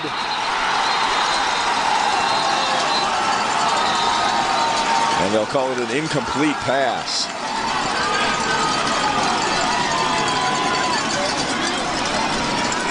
Well, Special it's been teams. interesting. We talked about psychologically what has happened with these special teams. That was a pretty smart play by him doing that, but, you know, it still gives them possession. But my point being this, that, you know, whether the ball, people take for granted that snap, and you can't do that in high school football. You can't take for granted extra points or field goals or punts or anything along those lines. And it's not something that is not practiced during the week, but there's not guys coming full bore at you during the week as they are in the real game. The Maroa fans unhappy. The Maroa sidelines asking for intentional grounding. And right up at the top of the screen, you can see the officials conversing up there. And that's always a sign of an excellent crew, is when they talk about something, they get together and they discuss it. We're going to have a little timeout here. Officials timeout, I believe.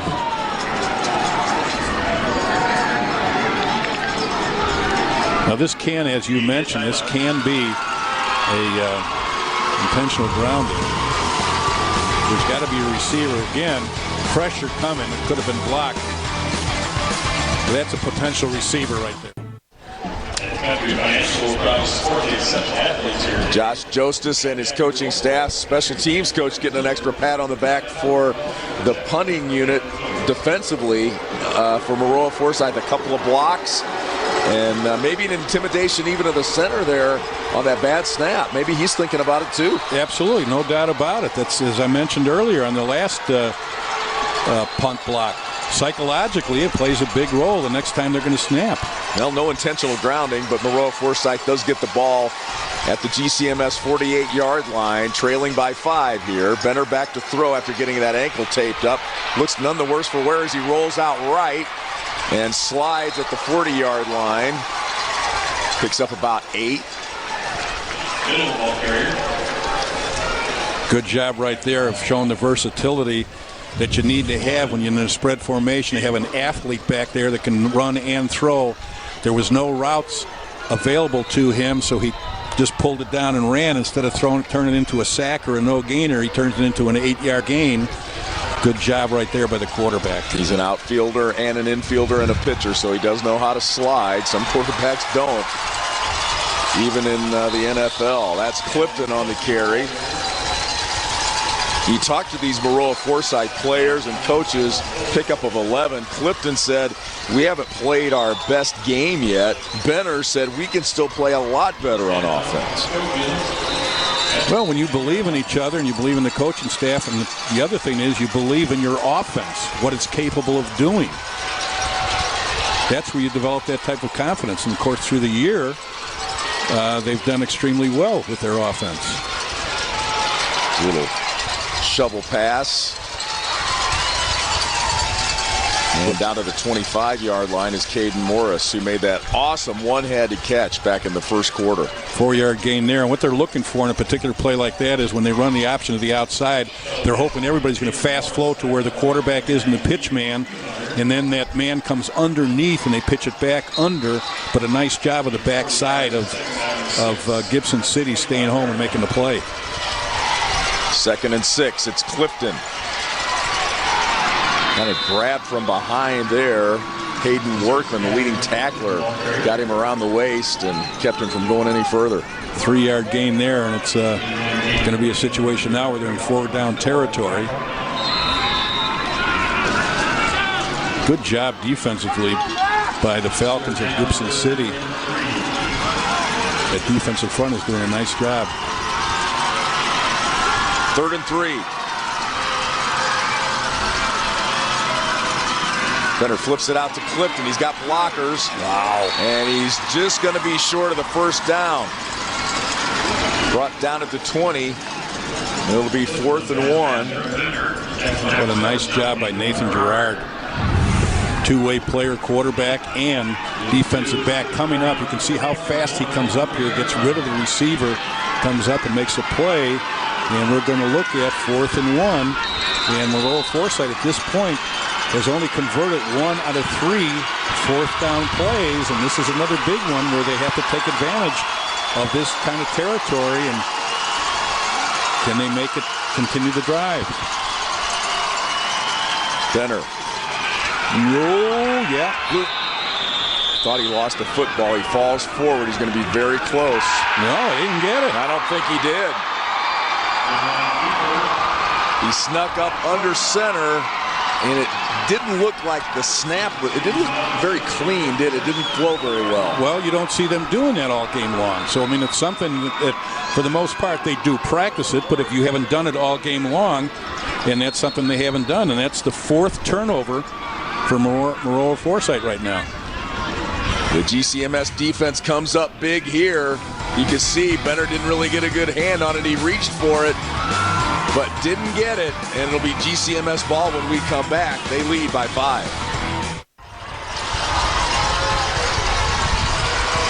Well, right here, when you're not used to doing it, that's what happens. Bobble the snap from under center because he's not used to doing that. And then that tremendous 12th man, defensive 12th man, which is the turf, got him, and he stumbled and did not pick up the 1st down. Big turnover, and now what can Forreston do with it? Excuse me, Gibson City. GCMS from their own 20. Here's Trantina out across the 25-yard line to the 26. Mike Allen says the higher the level of the game, the more intense Jared Trantina gets. You know what's interesting? You get a team that offensively can put up all those points and all that yardage up on the board, and consecutively and for 13 games, and yet it comes down something like that and they can't get a yard. Those are the things that come back to haunt you as a coach and when you reflect during the winter. 2nd and 4. Keene gets a couple.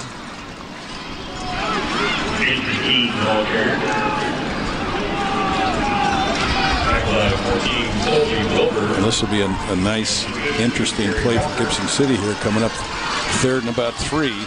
They don't want to punt the ball into this wind, and that wind has picked up significantly. The Maroa fans cheering on their defense here.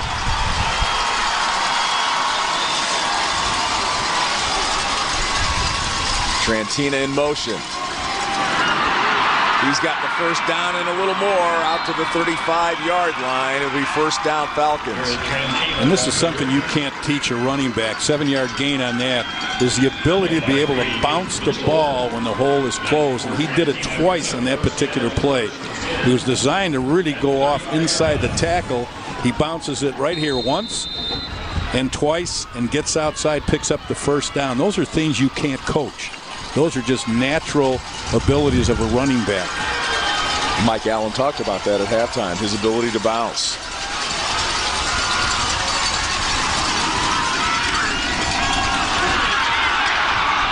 Here he is again, the carry across the 40.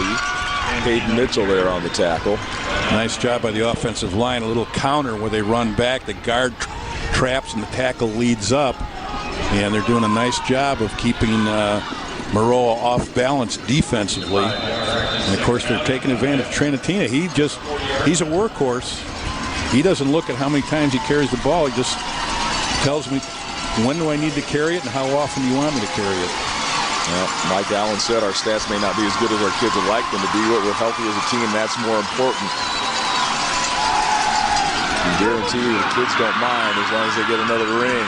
Here's the completion to Barnes. He breaks one tackle and gets down into Maroa-Forsyth territory.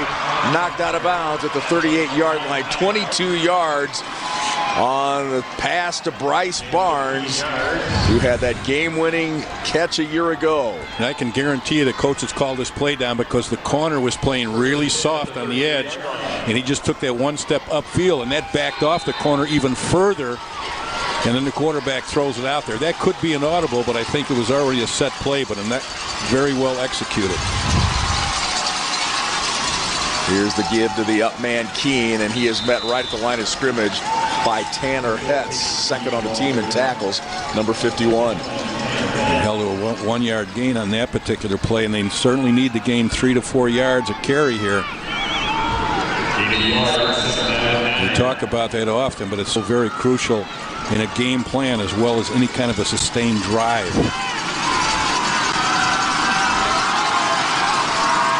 Again, they've got them matched up man-to-man at the bottom of your screen.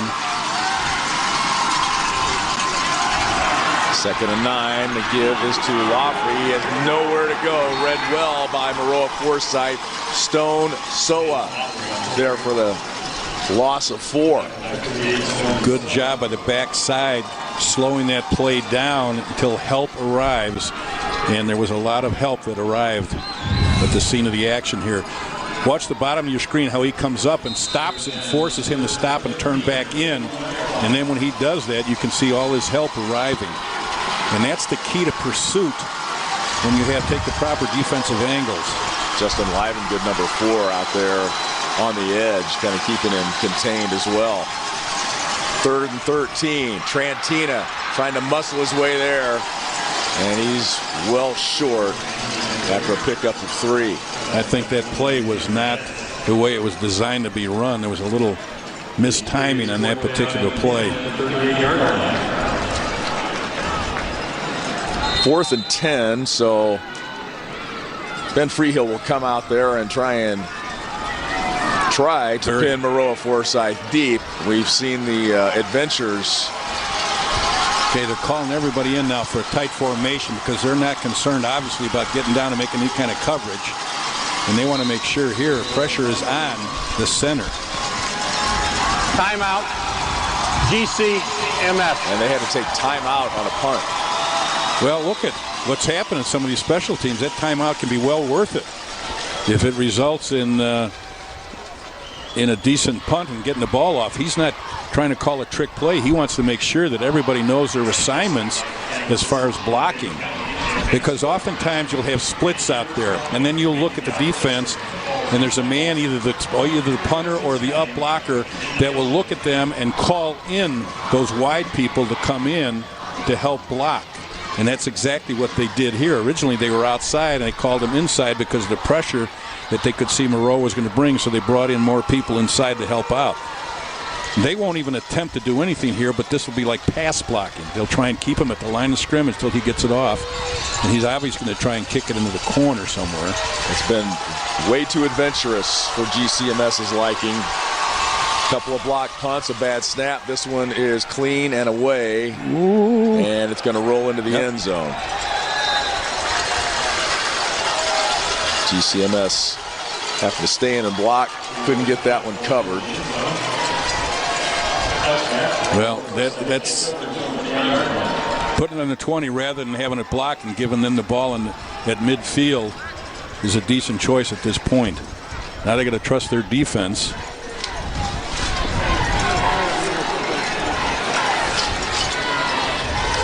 Now coming into the third quarter, for the most part, Maroa-Forsyth has scored 146 points and giving up none, a 0. And of course, that tells you how good Gibson City's playing. Benner rolling right, getting away from the pressure. He'll just run out of bounds and pick up about 4. He's rushed for 820 yards on the season. That was an excellent job right there by the rotation of the secondary. That's why you had to haul it down. They did a nice job of coverage and forced him to run with the football. When you talk about Maroa-Forsyth, you talk a lot about their quarterbacks, and Josh Jostis talking about Ian Benner, he says he's not easily rattled. I'm on him pretty hard. I think he takes the message and lets the rest of it go. And he's just a junior, but if all goes well for him, he'll be the 6th three-year starter at quarterback in 19 years for Josh Jostis. Clifton on the carry, this time out to the 30. And plays like that would add another 10 yards if it wasn't for the outstanding play of Nathan Gerard. He's a safety, and what he does, as soon as he reads it, he fills quickly and forces him to come up inside, slows the play down. Great two-way player for GCMS. We head to the fourth quarter. It's a 5-point lead for the defending state champs. Back at Memorial Stadium, what a beautiful shot. Yes, it's starting to rain a little bit. That's been in the forecast all day, maybe more of a factor here tonight. We start our fourth quarter in Class 2A. Maroa-Forsyth with the football, trailing by 5. 1st and 10 from their own 30. Benner, the give to Bryson Bowes, the sophomore with his first carry of the ball game, and he is into GCMS territory, up and over the bench for Trojans first down after a gain of 29. Well, that's interesting. Kind of a little spark there by an underclassman. Maroa-Forsyth up until this point in that particular play, on their first 2 drives, they came up with 14 points. On their last 6 drives of the ball game, they came up with no points. But on those 6 drives, they had 4 turnovers. So that kind of tells you exactly something about a game like this. You cannot turn the ball over. Leaping the bench in a single bound. Here he is again. Bowes, a little bit more physical presence in the run game at 5'8", 208.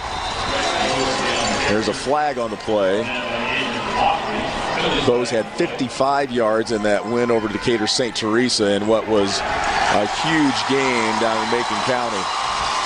Well, I think part of it is to take some pressure off Benner as far as throwing the ball and running the football. 5-yard face mask. Number 14, White. 5-yard penalty results in a first down. And the penalty gives a little more momentum to the Trojans. Good job right here. You can see where the face mask comes up just right there. That's why it's a 5-yard penalty. Great camera work as we've had in both games thus far. They stick with Bowes for a couple of yards. 482 yards, 3 touchdowns on the season coming into the ball game for Bryson Bowes. I get the feeling here that Maroa is setting Gibson City up for play action. Now, he's been successful on a couple of runs and little play action. Benner's going to go up top.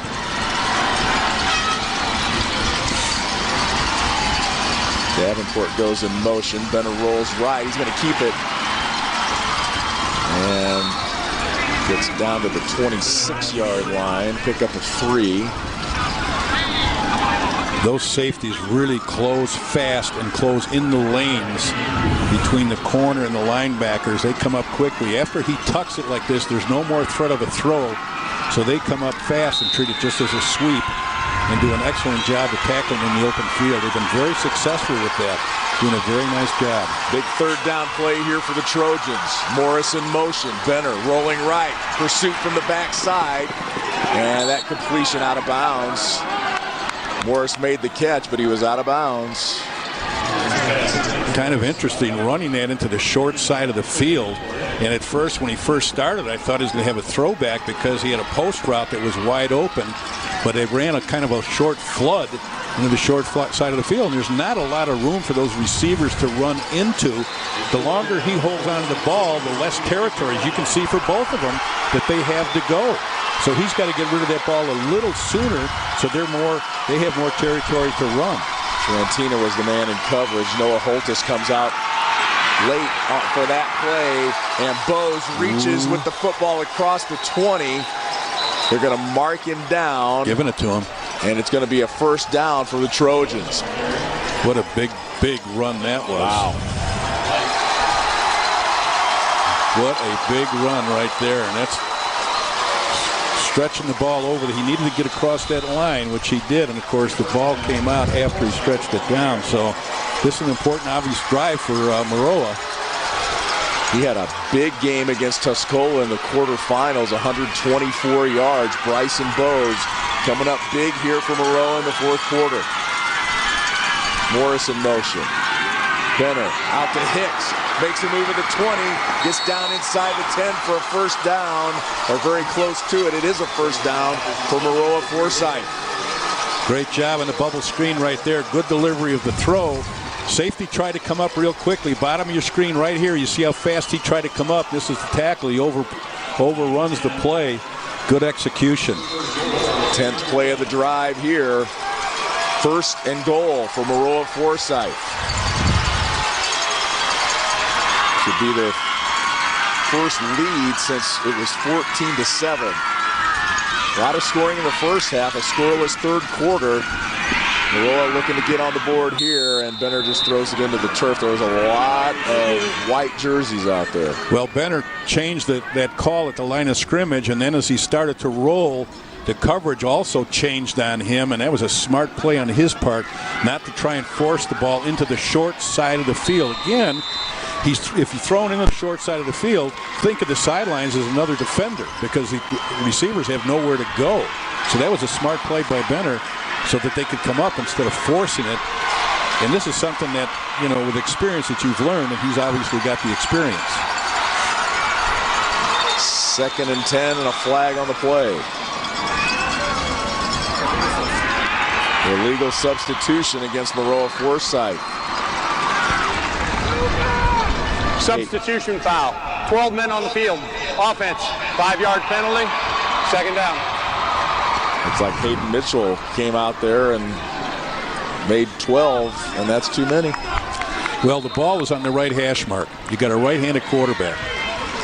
It's a very difficult to have him roll to the right side because he doesn't have a lot of options. There's a possibility he'll roll to the left. It's a tougher throw for him, but he'll have more options. To give that time is to Clifton, and it'll be 3rd down after a gain of about a yard.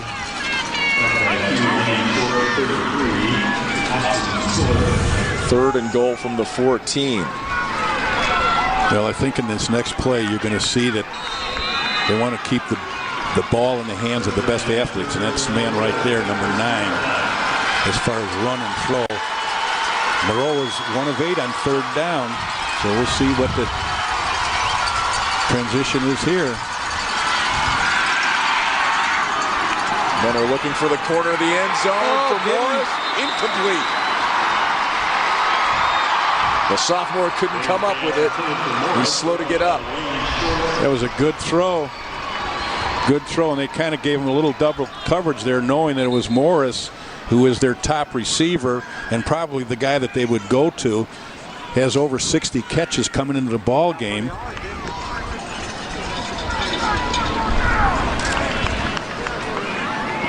Now, we had seen him earlier, and it looked like he had been hurt. And it looks like could be possibly the same injury. He had hurt his leg and was kind of limping around earlier.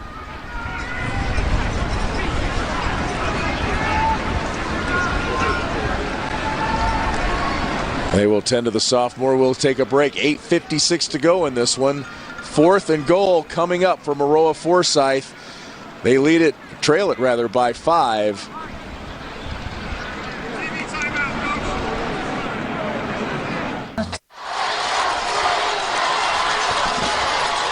Championship football continues later on NBC Sports Chicago Plus at 4. Watch Byron take on Monticello for the IHSA Class 3A title. You can also stream the game live on NBCSportsChicago.com. Our friends Dave Bernhardt and Mark Lindo will have the call of that ball game for you here from Champaign. Lee Hall, Jack Bernhardt with you. 8:56 to go in this one. 4th and 14. Still a lot of football to play, but a big 4th down, maybe a game changer right here. 14th play of the drive for Ian Benner.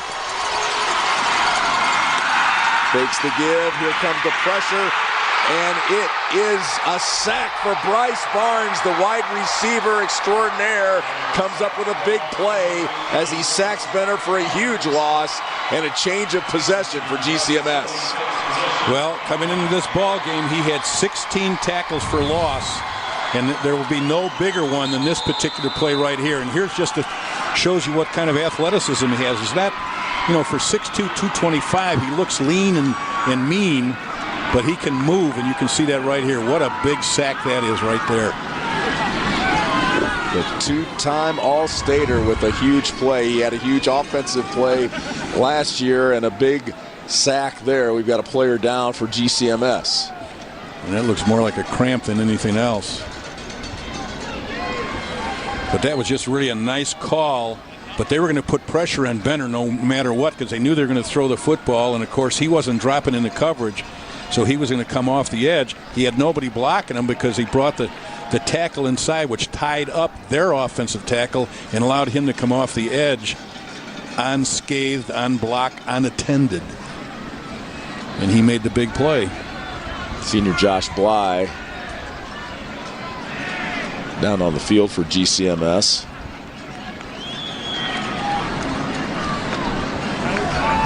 Now we're getting down to the nitty-gritty right here, where the defenses will really matter if they can put stops on these teams. Let's take a look right here at the pressure, top of your screen. He just comes, he's got help. And what helped that sack was he saw the pressure also at the top, so he tried to slow down rather than continuing, and that allowed the sack to take place. Josh Bly walks off under his own power to applause from the GCMS crowd on the east side of Memorial Stadium. Looking for back-to-back state championships under Mike Allen. I think this is where Trentino is going to take over here with the running game. First down is going to be crucial here.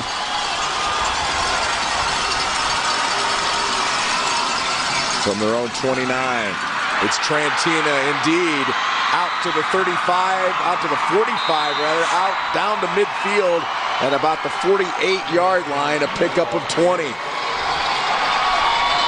And having a veteran player back like this, 200-pounder, you can see right here, good kick-out block. He cuts underneath it, then cuts back against the grain. Some very poor tackling and some really hard running on Trentina's part to pick up that first down and take him to midfield with 8:30 in the clock running right now. Great effort. Big day for Jared Trantina, the senior. He ran for 960 yards behind Mitch McNutt a year ago. This is Gerard on the keeper, getting down into Maroa-Forsyth territory after a pickup of 4. It doesn't look like much at 4 yards, but it means a lot to that particular offense. Throughout the season, they've averaged 6.5 yards per carry running the football. And overall, in all the rushes all year long, they average about 7 yards a play. Second down. Trantina again. Not much there that time. No gain for Trantina. Well, there, right, the nose guard really tied that up. Lane Ohlenmeyer did a nice job of penetrating, tying those guards up, which forced a little penetration, which forced him to bounce out a little further. And those are the kind of defensive plays that Maroa is going to need here. 3rd and 6. The Trojans defense needs a stop here.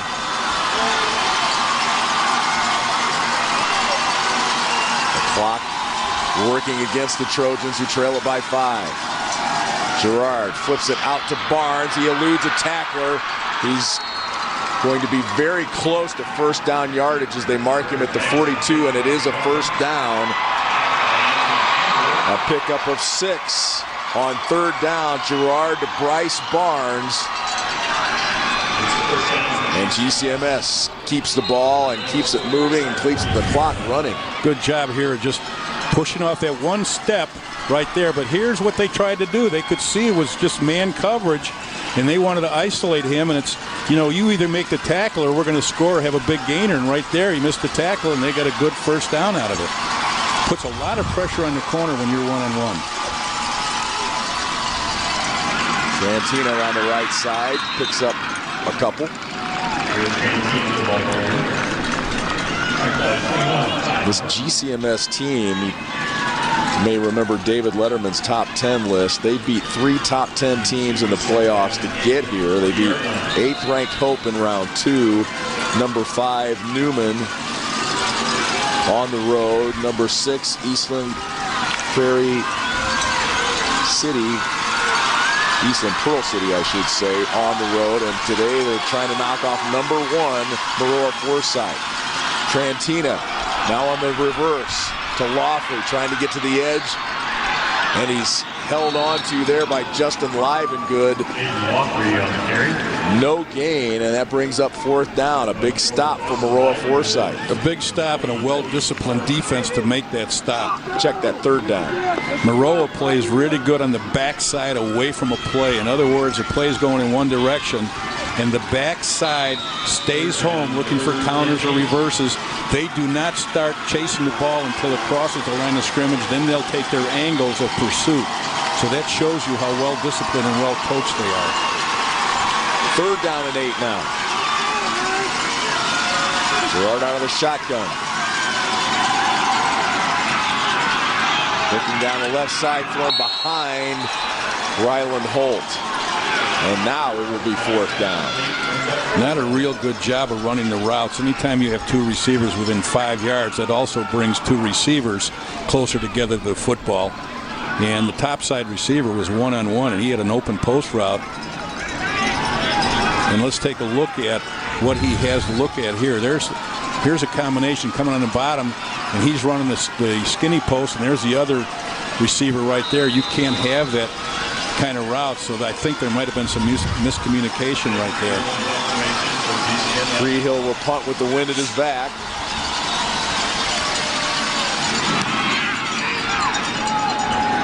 And nothing fancy at all right there. And it's going to take a great bounce. Yes. Was his foot on the goal line? Wow. No, it's down at the 1-yard line. A 39-yard punt. And it's not so much the distance as the direction and where it ended up. Good coverage right there. Again, we talk about special teams, how important they are. And even there, covering the football and putting it on the 1-yard line rather than letting it bounce into the end zone and they get it back out on the 20. I'm just really impressed with how well these teams are coached, both of them. Just watch this. He gets to the goal line, then you turn around. That's exactly what you're supposed to do. And you can see green between his foot and the goal line. Yep. Excellent job. Long way to go for Maroa. 5:08 to play, 99 yards to take the lead. Benner from his own end zone. Looks for Hicks down the sideline, had him and overthrew him. Now that 1st down play like that, he had Hicks, but Hicks was really squeezing the sideline. There wasn't a lot of room to operate right there. But that really puts Maroa in the hole as far as 2nd and 3rd down here. He's looking for him, but watch where he's squeezing the sideline right here. See, there's not a lot of room for him to throw the ball. He needs to be more between the numbers and the hash so that he has more room to operate. Like right now, they got to be worried about not scoring as much as they got to worry about picking up a 1st down out of here.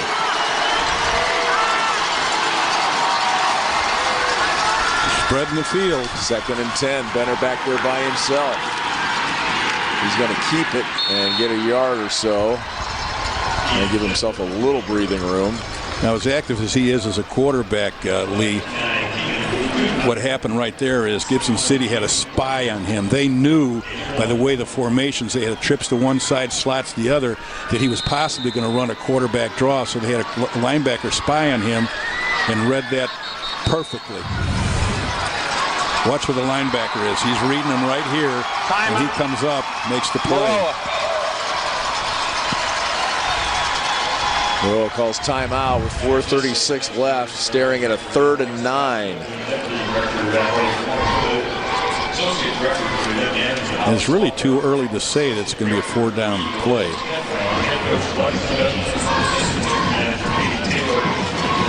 Get your favorite Chicago teams at your fingertips with the My Teams app by NBC Sports. Stream the games, read articles, and more. Follow your pro teams like a pro. And download the My Teams app today. 4:36 left in this one.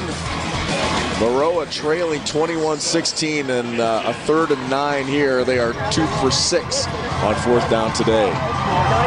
That's not something really to look forward to by the coaching staff of Maroa. And the thing is, it's a little early right here to go for it on 4th down. So if they don't get it, they'll punt and hope that the defense can stop Gibson City and they get another turnover, another opportunity. Because Benner's the type of quarterback that can lead them on a drive.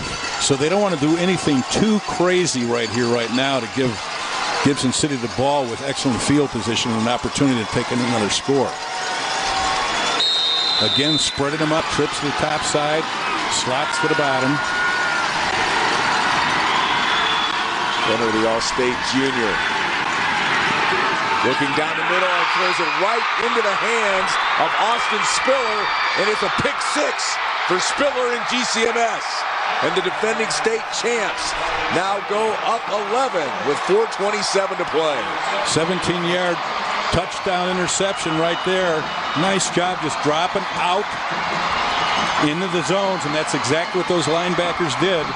Austin Spiller was the inside linebacker, and they said, okay, if he's going to pick up the first down, he's going to do it with his legs, not with his arm. Watch the linebackers drop. Right there, Spiller drops, and he picks it off. Right there, comes underneath the receiver. A nice job right there. Camel work, a better job by Spiller picking it off and taking it into the end zone.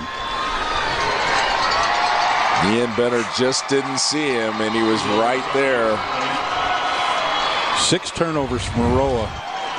3 on 3rd down, 2 interceptions, and 1 fumble. That's really very uncharacteristic. Freehill the point after. And it's a 12-point GCMS lead. They had a big play on offense last season. The pass from Gerard to Bryce Barnes with 1:08 to play. Today, it's a big play defensively with 4:27 left as they get the pick 6 from Austin Spiller, 6 foot, 200-pound senior. Team leader now with 6 interceptions on the season. Well, I think that Benner just forced the ball because he wanted to make something happen, and that certainly was to pick up that first down. And I think he looked away and then came back, and by that time, Spiller had dropped in under coverage, and he was expecting that to be a skinny post route without Spiller being there, but he dropped late, and he was there with the big pick and the 17-yard touchdown return off the interception. That's Spiller's second pick 6 of the postseason. He had a 40-yard pick 6 against Sterling Newman Catholic in the quarterfinals. And this is our Wintrust play of the game. Austin Spiller with the pick and taking it to the house as the Falcons get ever closer to defending that state championship from a year ago.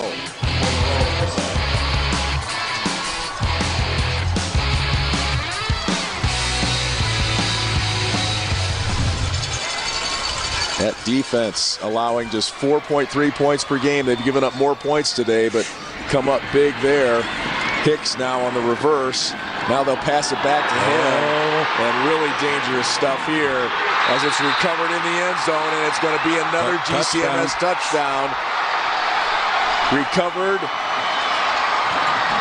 by Colby Taylor. Check that.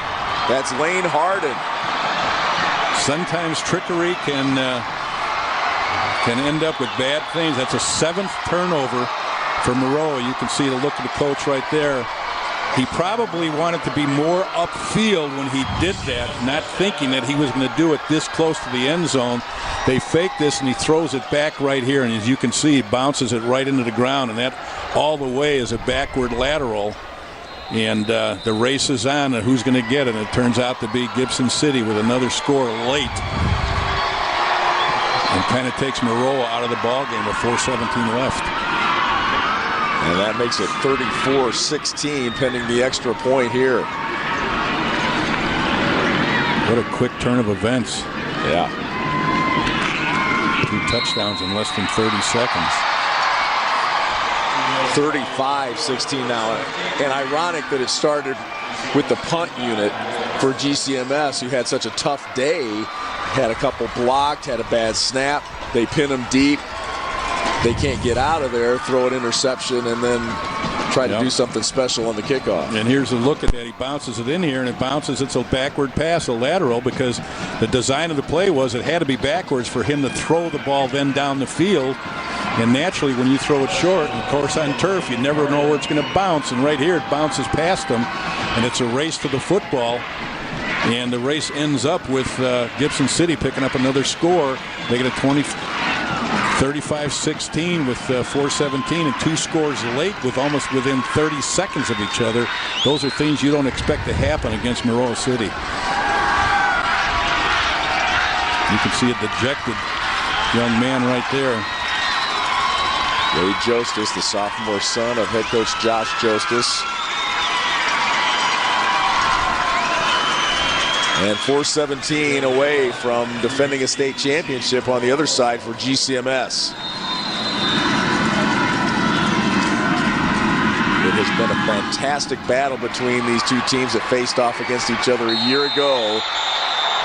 GCMS coming from behind to win that one. After a scoreless third quarter, they put up a couple of quick touchdowns here in the fourth and take control of this ball game. And irregardless of what the score ends up being, you won't probably realize, some people that didn't watch the game, of how close it was and how important those turnovers were and where those turnovers occurred and the result that they made as far as scores for the winning team. That's why sometimes statistics don't always tell the true tale of the result of the team. It was 21-16 just moments ago. Benner now standing at his own 15 in the shotgun to give to Clifton, who they had kind of gotten away from a little bit, it seemed like. Picks up close to 8. Well, Gibson City has scored 28 points off of turnovers. Wow. That's amazing, 28 points. But you have to give them credit. You know, some teams have, there's turnovers and they don't take advantage of it by putting any points on the board. And Gibson City has done that. That's why they're going to possibly be a state championship team and defending their own title based on that. Benner rolling right, nobody open. He's out at the 30. Well, and I can imagine in Josh Jostis' press conference, thing changes drastically, he'll say you just can't turn the ball over that many times and expect to win a state championship game. And that's probably a direct going to be quote. It's exactly the case. And you got to give a lot of credit to Gibson City's defense. I mean, the offense has done well, but the defense has been spectacular for the most part in this ball game. Gave up a couple of touchdowns in the first quarter, but haven't allowed anything since. Here's Clifton now, getting into GCMS territory, and a flag flies at the 41. Of course, expectations for the defense, Lee, for Gibson City, this is not unexpected because during the year they did the same thing to their opponents, their 13 previous opponents. Most teams that they played against only averaged 72 yards running the ball, 43 passing the ball. That's only 115 yards of total offense by 13 opponents. Holding, number 7 on the offense, 10-yard penalty, results in a first down. And with that 115 yards of total offense by their opponents, they only averaged 4 points a game. So that kind of tells you this is not a fluke, not a defensive fluke at all by Gibson City. No, they forced 4 turnovers on the road at Newman in the quarterfinals. So they are a team that takes advantage of those things. Benner back to throw, and one Hops' intended receiver, Gavin Clifton. Again, outstanding coverage, forces him to do that. Linebacker took the back, looking at the screen, and so you can look at a very frustrated right there, Ian Benner. And even though Coach talks about how even-keeled he is and how poised he is, underneath that helmet, he's very frustrated by the outstanding defense that the Falcons have put up against him. Well, he's going to be back for his senior year, so is Gavin Clifton, the ball carrier here, who takes a lick and fumbles the football, and it's recovered by Ryland Holt. He really took a lick right there to cough that ball up. Slow getting up after that hit. I don't think anything's gone this bad for Maroa. A combination of things the entire season in 13 games, all these various turnovers. Watch the hit right at the end here. Sweep, pretty good kick-out block, and here comes the pop right here. Gives up the football. Trantina, the running back, with the big pop defensively. What does he not do?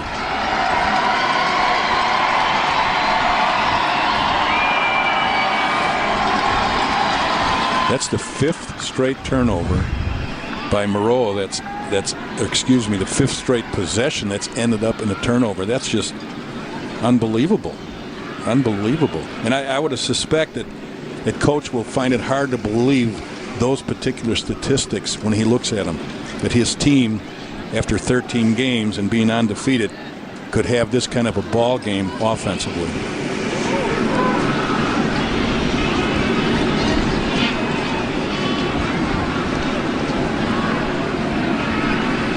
(35-16) our score. A couple of a turnover by Benner, an interception for GCMS that was a pick 6, and then Maroa tried a little fancy, was a reverse and a reverse lateral pass off of the kickoff, but field position with the kickoff was the difference. It was too far back to pull that off, and resulted in a touchdown for Gibson City without ever having to snap the ball. And when you get 2 touchdowns within 3 seconds without ever snapping the ball, I think it's your day. I think it's your day to hoist the trophy, and I think that's what's going to possibly happen here right with Gibson City. And this will be not something that they can talk about on the, what did you call it before, what type of media, that it was a fluke last year? This isn't a social fluke. Media. Yeah. Social media. Yeah, and Mike Allen wanted to make sure and point out that it wasn't anybody from Maroa that said that. It wasn't the kids. It was, we refer to them as trolls. Correct. On the social medias. Yes. Yeah.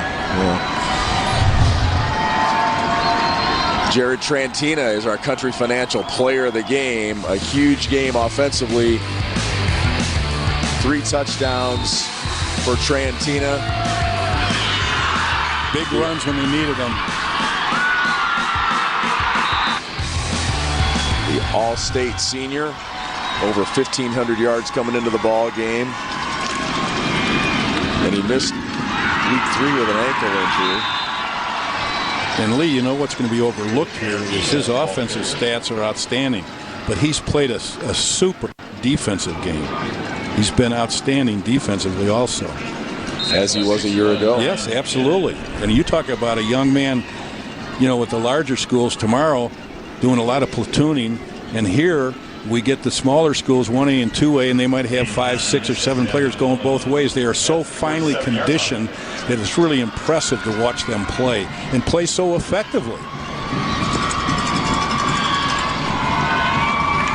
2nd and 1.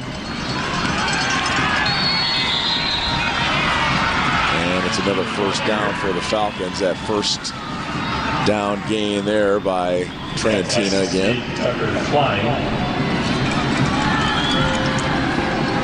Mike Allen talked about his kids this year, and he said, they stayed humble after last year's win. They got back to work. They were in the weight room the next day after they won state.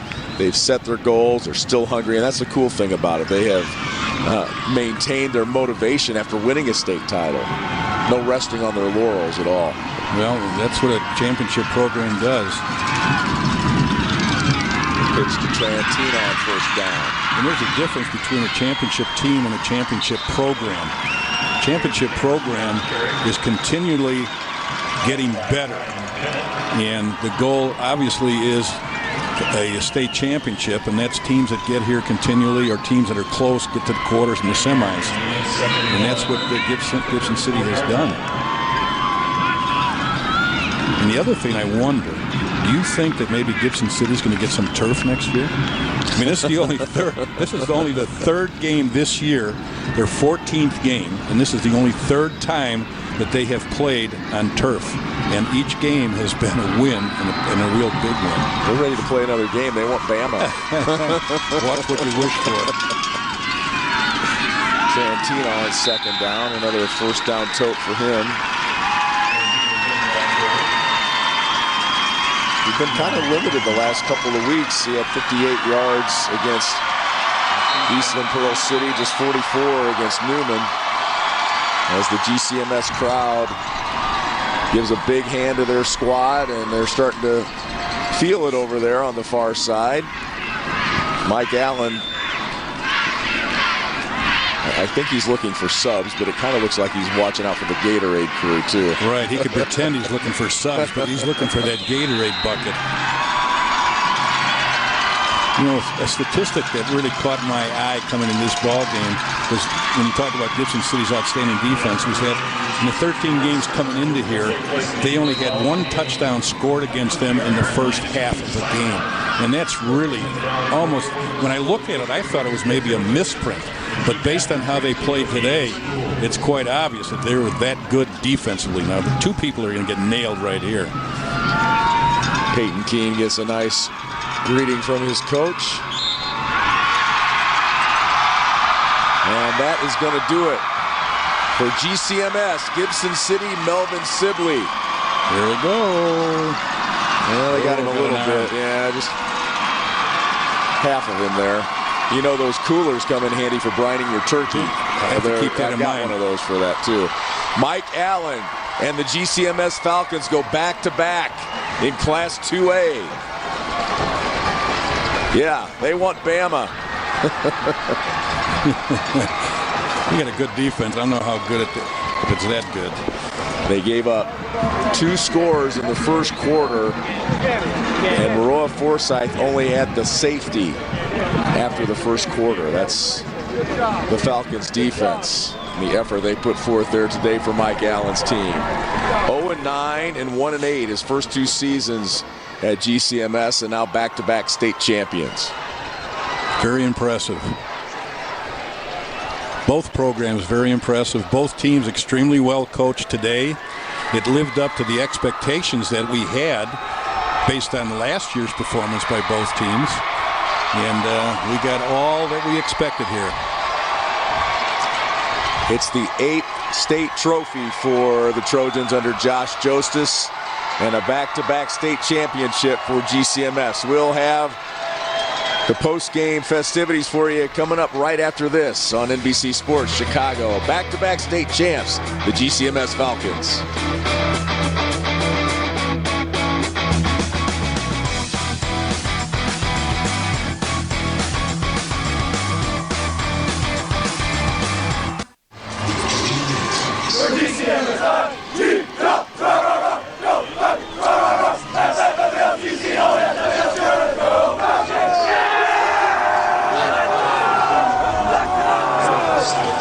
A big celebration for GCMS after a 35-16 win. Whatever it takes, that's been their motto all season long. And it came through today as they repeat as state champions, undefeated state champions, 14-0 with a 35-16 win over Maroa-Forsyth. I can't talk about the defense. It's one of the more impressive state finals I've seen defensively by a program. Let's go downstairs. Guys, I'm with Jared Trantina, back-to-back state champions. How does that sound to you? It feels amazing. All the hard work this team's put in, it's paid off. Whatever it takes has been the slogan, the motto for you guys. What does that mean to you? It means whatever it takes to get it done. We got 2 guys with broken legs, and they came out in here and they started. That's pretty impressive. Thank you. Another thing, too, for you guys has been the travel. You guys have had to go 3 or more hours the last couple of weeks. Now you're close to home. Now you have this support from these fans out here. What kind of boost did that give you guys today?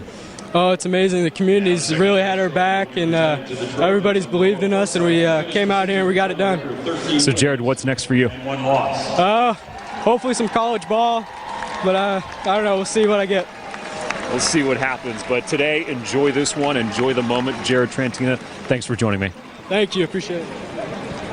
And I'm with Coach Mike Allen right now. Coach, walk me through your emotions after getting a second straight Gatorade bath in as many years. Cold Coach, that's good because when that happens, that means we're on the positive side of things. So our kids played one heck of a game today. Our coaches did a great job. So what a great thing for our GCMS community. Your guys embraced whatever it takes as a motto for this year. What did you see from that? Just they were not willing to surrender. They worked their butts off and did a great job. Can I go get the trophy? You absolutely can. Go do it. Thank you. Next, Superintendent Jeremy Darnell, Principal Chris Gerard, Athletic Director Coach Mike Allen. Well, since you asked so nicely, Coach, yeah, we'll go ahead and allow that.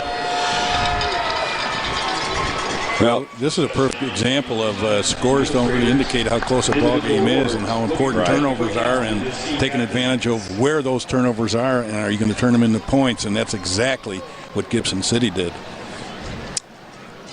They got 28 points off of turnovers. That's an amazing stat when you only have 35 points in this state championship game. That should feel familiar. Back-to-back undefeated state championship seasons for the GCMS Falcons. Our state trophy presentation brought to you by Menards. And that is 4 straight state titles. We talked about the NUIC, the Northwest Upstate Illini Conference, winning in the 1A title game. The HOI, the Heart of Illinois Conference. Now 4 straight state championships. Tri-Valley in 2015, DMAC in 2016, and 2 in a row by the Falcons of GCMS. Whatever it takes. They took some heat last year. Some folks said maybe it was a fluke. You won a state title. No fluke here today. And our best to Josh Jostis and the Maroa-Forsyth Trojans. A heartbreaking loss. The end of a great season. They finished 13-1 and take home the second place trophy. And GCMS, your back-to-back undefeated state champs in Class 2A in convincing fashion here this afternoon, 35-16. Jack McInerney, always a pleasure. Lee Hall, so long from Champaign. More state championship football coming your way here tonight. We'll see you later.